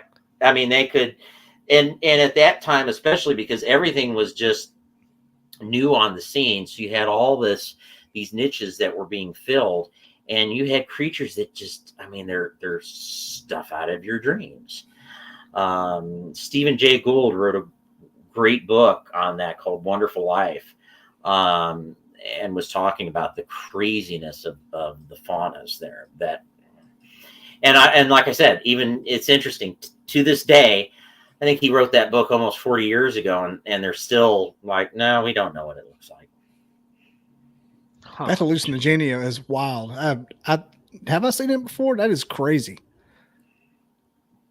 Yeah, it looks like something you'd find in a sci-fi movie in the rocks, and like, what is this? And it comes to life. Yeah, it's looks like something out of Giger, the guy who designed the Alien, for the movie Alien. It looks like something out of his artwork. Did you see Tomorrow War with Chris Pratt with those aliens that had all the spikes? That's a good one. It's I'll have to check that one out. Yeah, it's a little bit of a climate change kind of a propaganda, a little bit. I mean, just enough. But it's pretty good. It has the aliens, has spikes they throw at you. Kind of reminds me of that. It's a good one. Yeah, well, like I said, I'll have to check it out. Let me ask you one more question before we go. I know it's been a little while. That got really entertaining. Oh yeah, no worries. I think we covered the bases. Yeah. I'm gonna ask about cryptids and your experience and your thoughts. Yeah. It's my favorite subject, and when it comes to those actual scientists, which I don't get on here very often because they all hate me. But what do you think about them? Like, in your experience, you can just say nothing. But I just want Bigfoot's my favorite. So what do I actually think? Well, I think the evidence for them is not strong now. No, that's a nice way to put it. No, there is not strong. There are sometimes those, well, because it's kind of a complex thing. I think some of these things, they're like residual memories from us actually encountering things like Gigantopithecus and stuff like that. So I was going to mention that. Glad you brought that up. Ingrained in our brains. But there's also those, I think it was called the orang pendek in Indonesia. And they talk about these little like, hobbit-sized creatures that look like monkeys are running around. And so much so that even the Dutch explorers in like the 1600s said that they saw them. Well, then they found those so-called hobbits in Indonesia on similar islands, and these were fossils from, I think it was like 750,000 years ago, and fits a very interesting description compared to the legend of the orang pendek. So do I think that I would, in that case, I would say, yeah, I could actually see that maybe at one time, it's extinct now, but even up to maybe just a few hundred years ago, there was a hominid that was running around in Indonesia. Where I get skeptical with the problem that I have with Bigfoot is that it's a very large animal. Especially it's more plausible if you were talking about Alaska and stuff. I could be more open to it. But where I really I'm like, absolutely not, is where it's like, well, I'm hunting Bigfoot in Kentucky. I'm sorry. There are so many people in Kentucky. Where's it going to live? And is it living out of trash cans and stuff like that? So in that regard, I would say no. But when somebody says they see something, I don't believe in writing it off either. I think that's stupid. And I think one of the problems that people in the scientific community have is they have this, well, we know better than the poor dumb hick, as they would say. And we just discredit them. And so, or the average man or whatever. And so, because we're skeptics, well, sometimes it's good to be, like I said earlier, using Occam's razor, but it's also good to be respectable, and not respectable, respectful and courteous, and hear what these people have to say.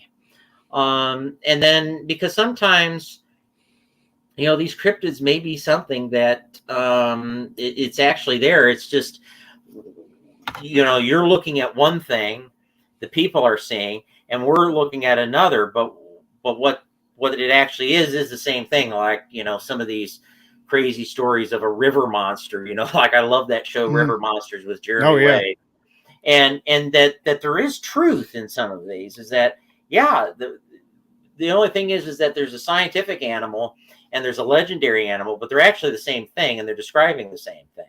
The giant sturgeon. Descriptions are it's all semantics. I got an example. I'm from Florida originally. Florida man. Dangerous.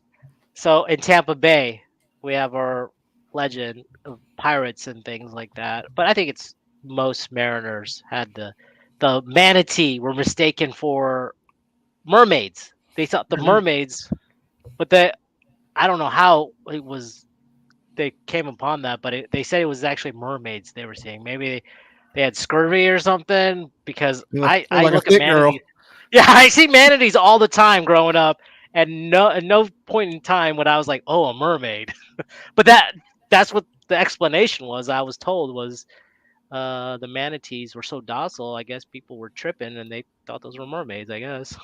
Well, and it may actually be a combination of things. And as time passes, it's like the telephone game. Things get embellished. It's like there's a great line from what I consider the greatest literary work of the 20th century, which is The Lord of the Rings. And there's this great where Tolkien says that history becomes legend and legend becomes myth. And it's kind of like as time passes, it may have been something like when they saw a manatee, it was being like, boy, that's a weird looking dolphin. And then somebody said, well, it's a weird looking,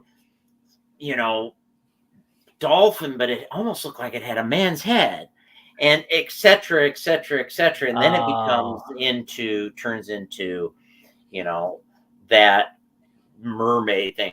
But it may have also been a combination of other things. Like maybe it wasn't just a manatee. Maybe it was, they saw manatee was one thing, but then somebody else saw a dolphin, and somebody else saw a fish, and somebody else saw, maybe a body of somebody that went overboard and was being eaten by a fish, like a shark, and they, it was at a distance, and all these stories just start coming together.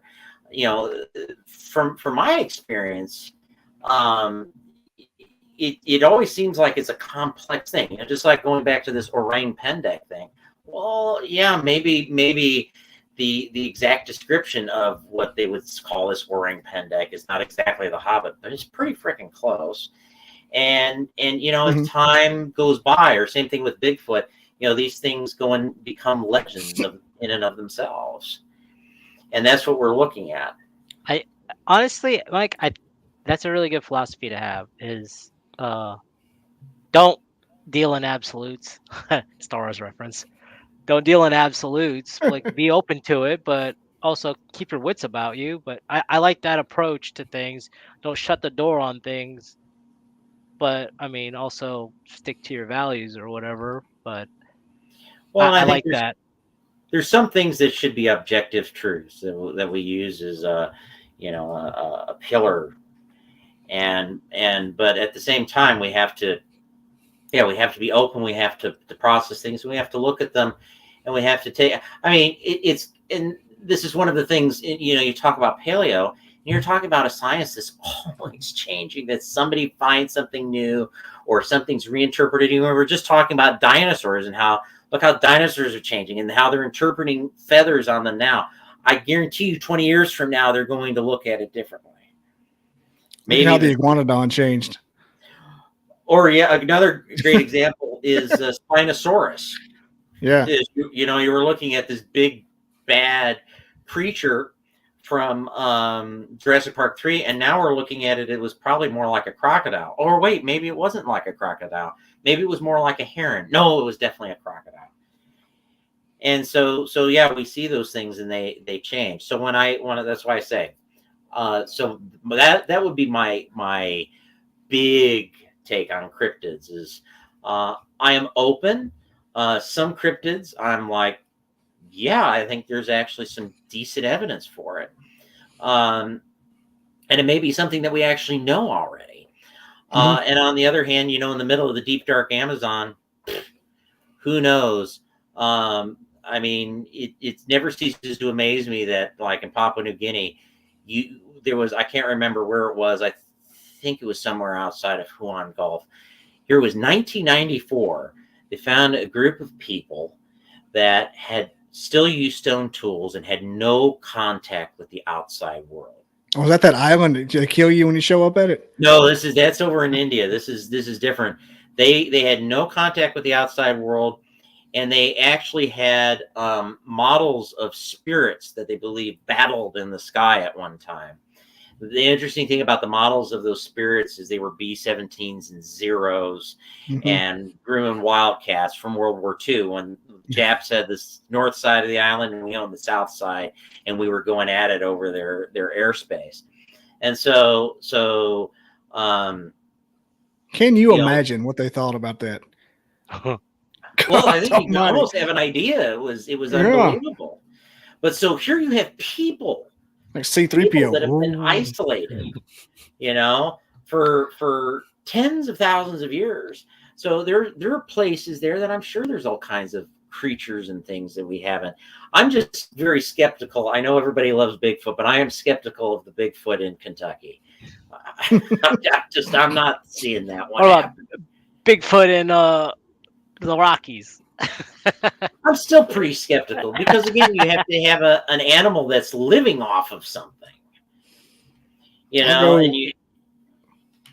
so that's where I'm. So which cryptid do you think can exist? Like a megalodon, or what do you think it's a possible? I don't think a megalodon. I think it's pretty unlikely. I think that orang pendek. I think if they actually, it wouldn't surprise me.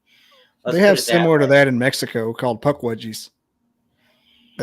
Well, if they find the other thing is with some of these is when they find bones or they find physical remains, that again is a big deal in my mind.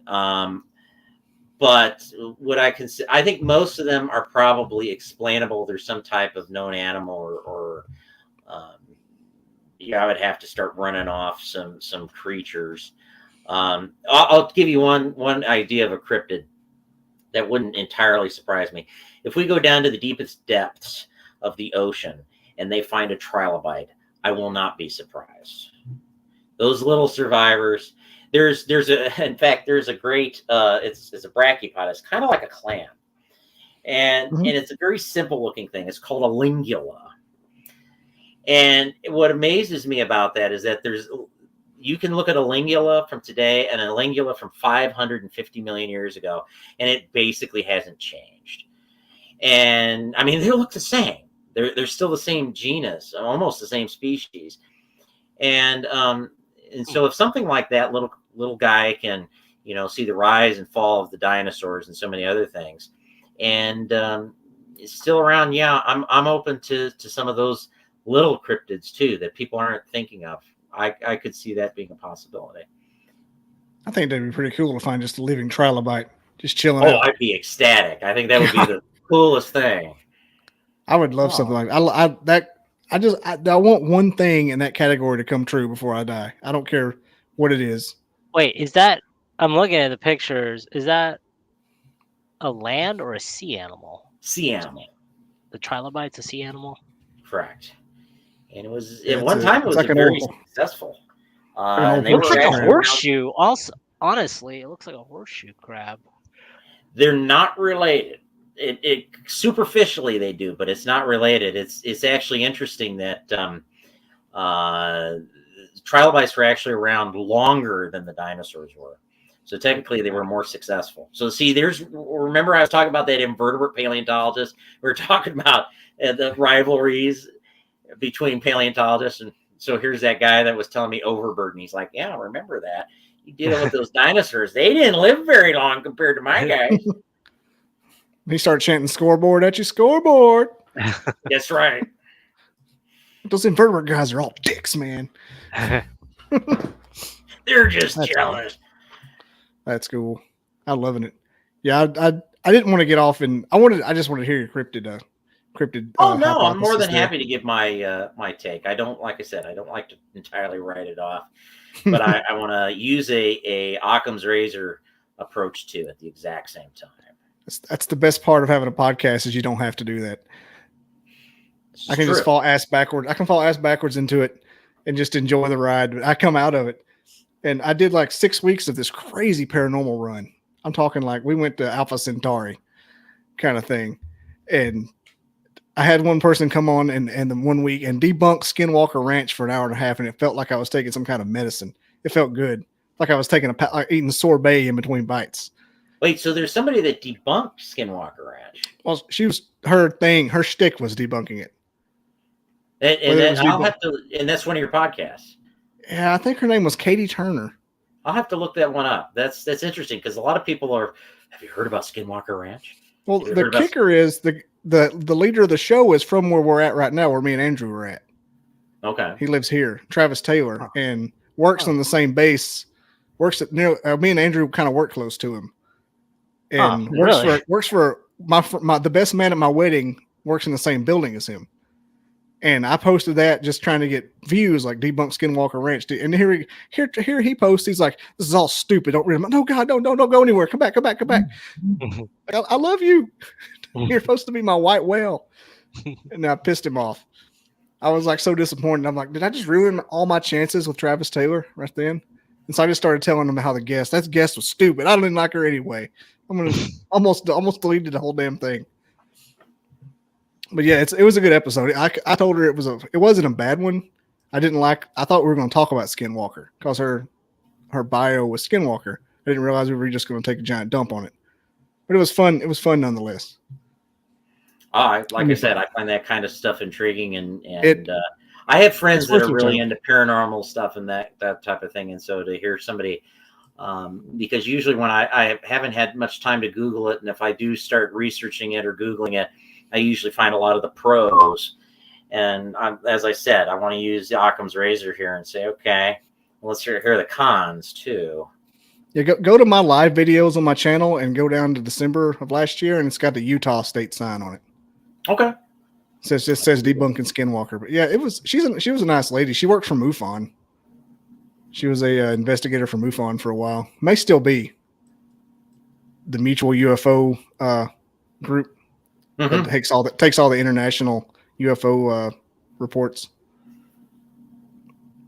They're cool. They're a cool guy. The guy that hired me at one of my jobs and still works out there near us was on Ancient Aliens. He works for MUFON too. So it's a weird conglomeration.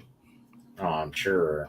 I get lost in it. And Travis Taylor from Skinwalker also was the head of the UAP department. Remember in 2021 when UAPs? Mm-hmm. Okay, he's the head of the research group, but didn't tell anybody. UAPs, which are basically UFOs. It's the same thing. It's just a church UFO. Well, but we want to give it a new name. Yeah, we don't want to say UFO because that brings up Roswell, and they want to. In all reality, all they were seeing is probably the new stealth fighter. But we have fun. We'll have fun until then. They're probably doing a little razzle dazzle. Look over here. Don't look at there. There you go. Same thing they did with the stealth. They ran it by a 747 and see what they thought.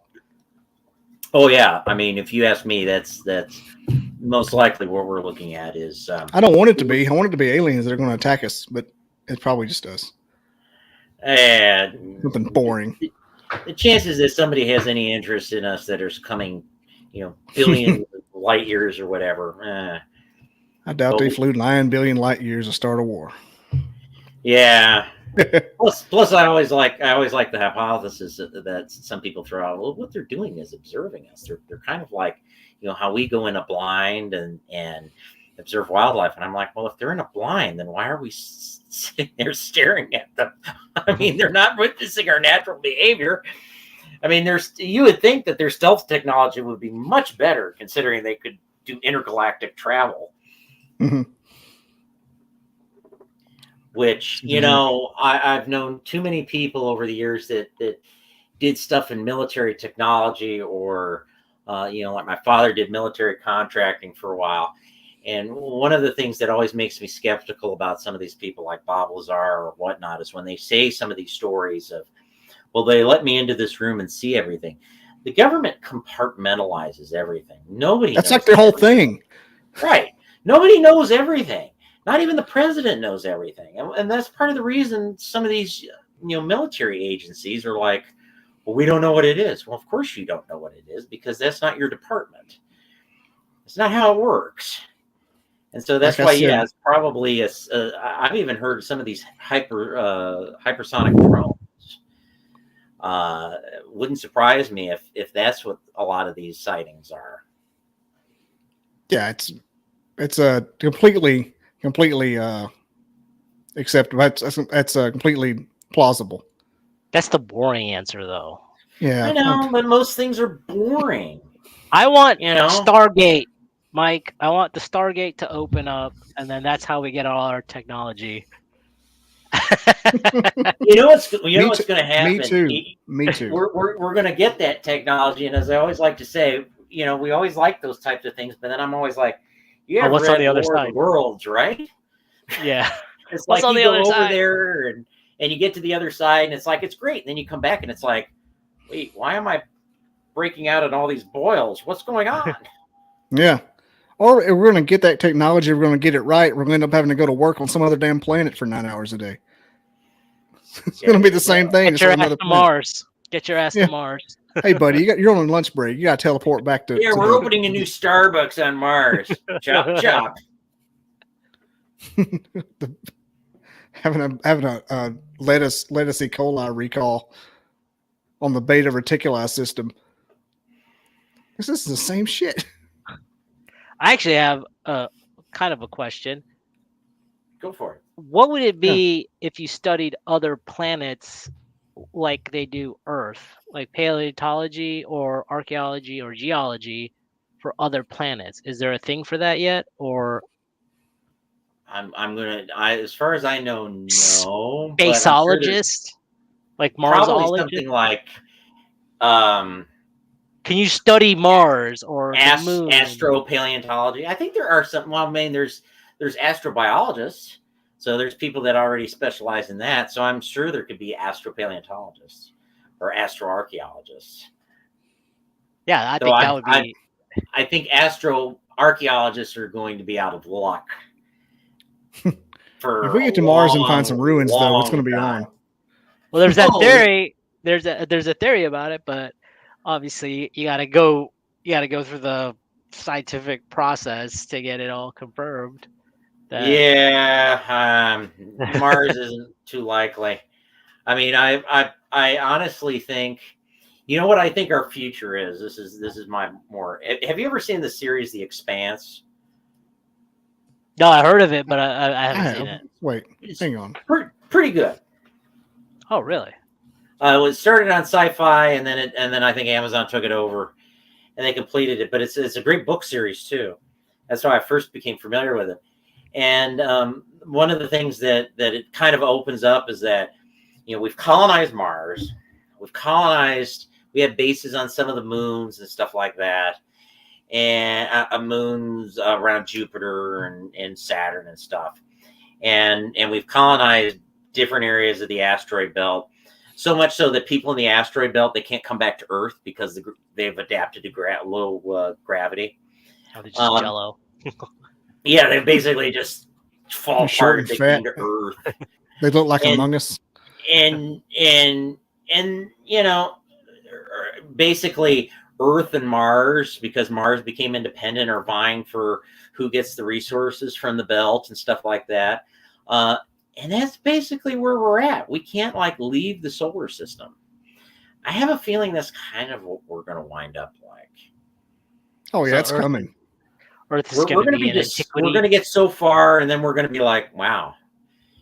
And what's funny is, out of all groups, the Mormons are planning on going to this other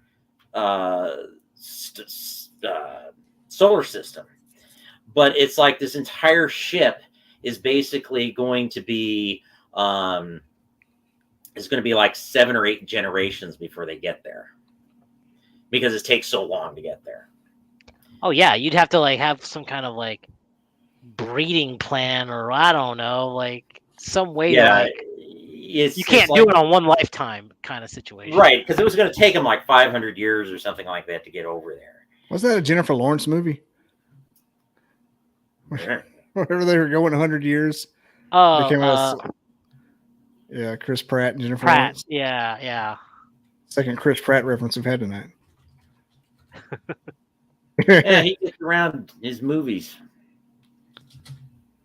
Oh, we're looking it up, Chris. I'm looking it up. I realized I was getting sleepy over here. Passengers, that's right. Yep. I just pulled. I still got to watch Mandalorian this go. week. Son of a.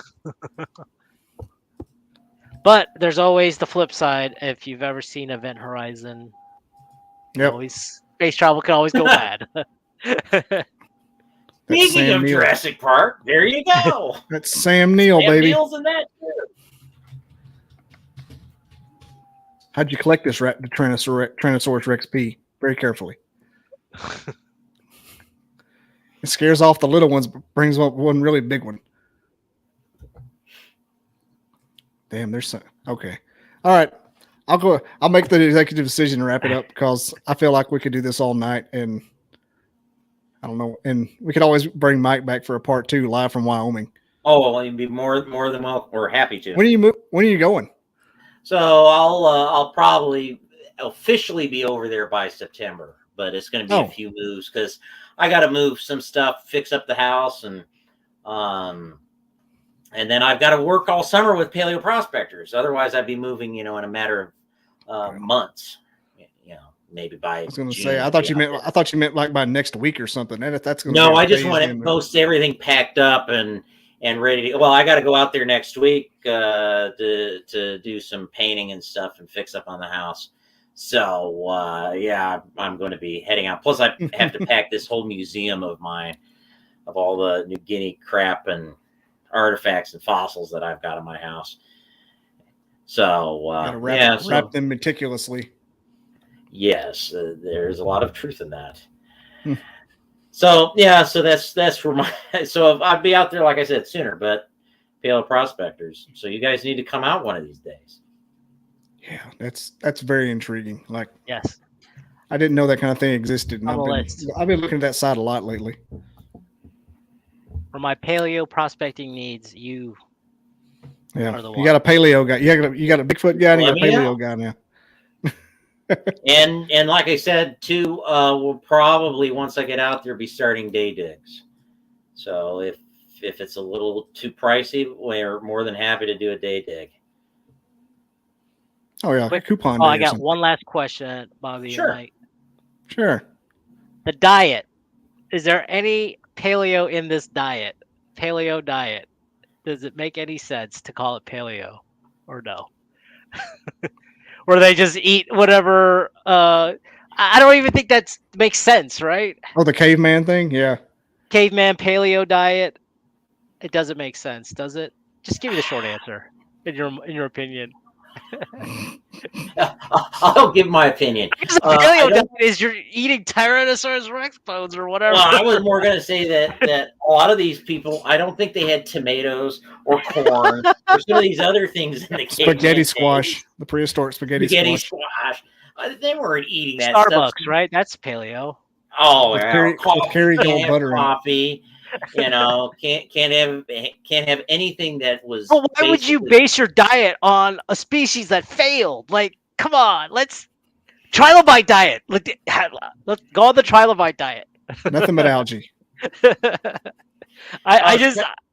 It's gonna be like one of those Simpsons episodes where it's like Lisa was like wanting the different levels of vegans, and she met this guy that she fell in love with, and he was like, I'm like a level 20 vegan. I don't eat anything with a shadow. Well, that's going to be the new diet. You can't eat anything with a shadow. So he just like rocks with slime. Yeah, I don't believe in crazy diets. No, that's funny though that there is actually a paleo diet, but it doesn't make sense to me. I just wanted someone else's opinion on it. No, it's they just gave it a name because they're trying to make it sound old, but you're not. Yeah. Yeah, the heck with crazy diets, right? Not to mention, people probably didn't eat every day either because they were looking for food. So if you're going to make it a true paleo diet, eat every other day. and try plants out to see if they're poisonous first. That's paleo. Oh man, that's who a was good that one. I guy? didn't think of that one. Yeah, try that. What is this? Oh, Bob died. Don't eat that plant. Don't eat that one. Smoke it. Try smoking it. Did you smoke it? Put all these wheat and barley in a jar with water and then drink it. Okay, I'm ending it with that. Okay. This thing is getting out of control. I'm loving it. All right, thanks for watching. I know T-Bone's still online. We got one watcher. Peace out, guys. Subscribe. Damn it.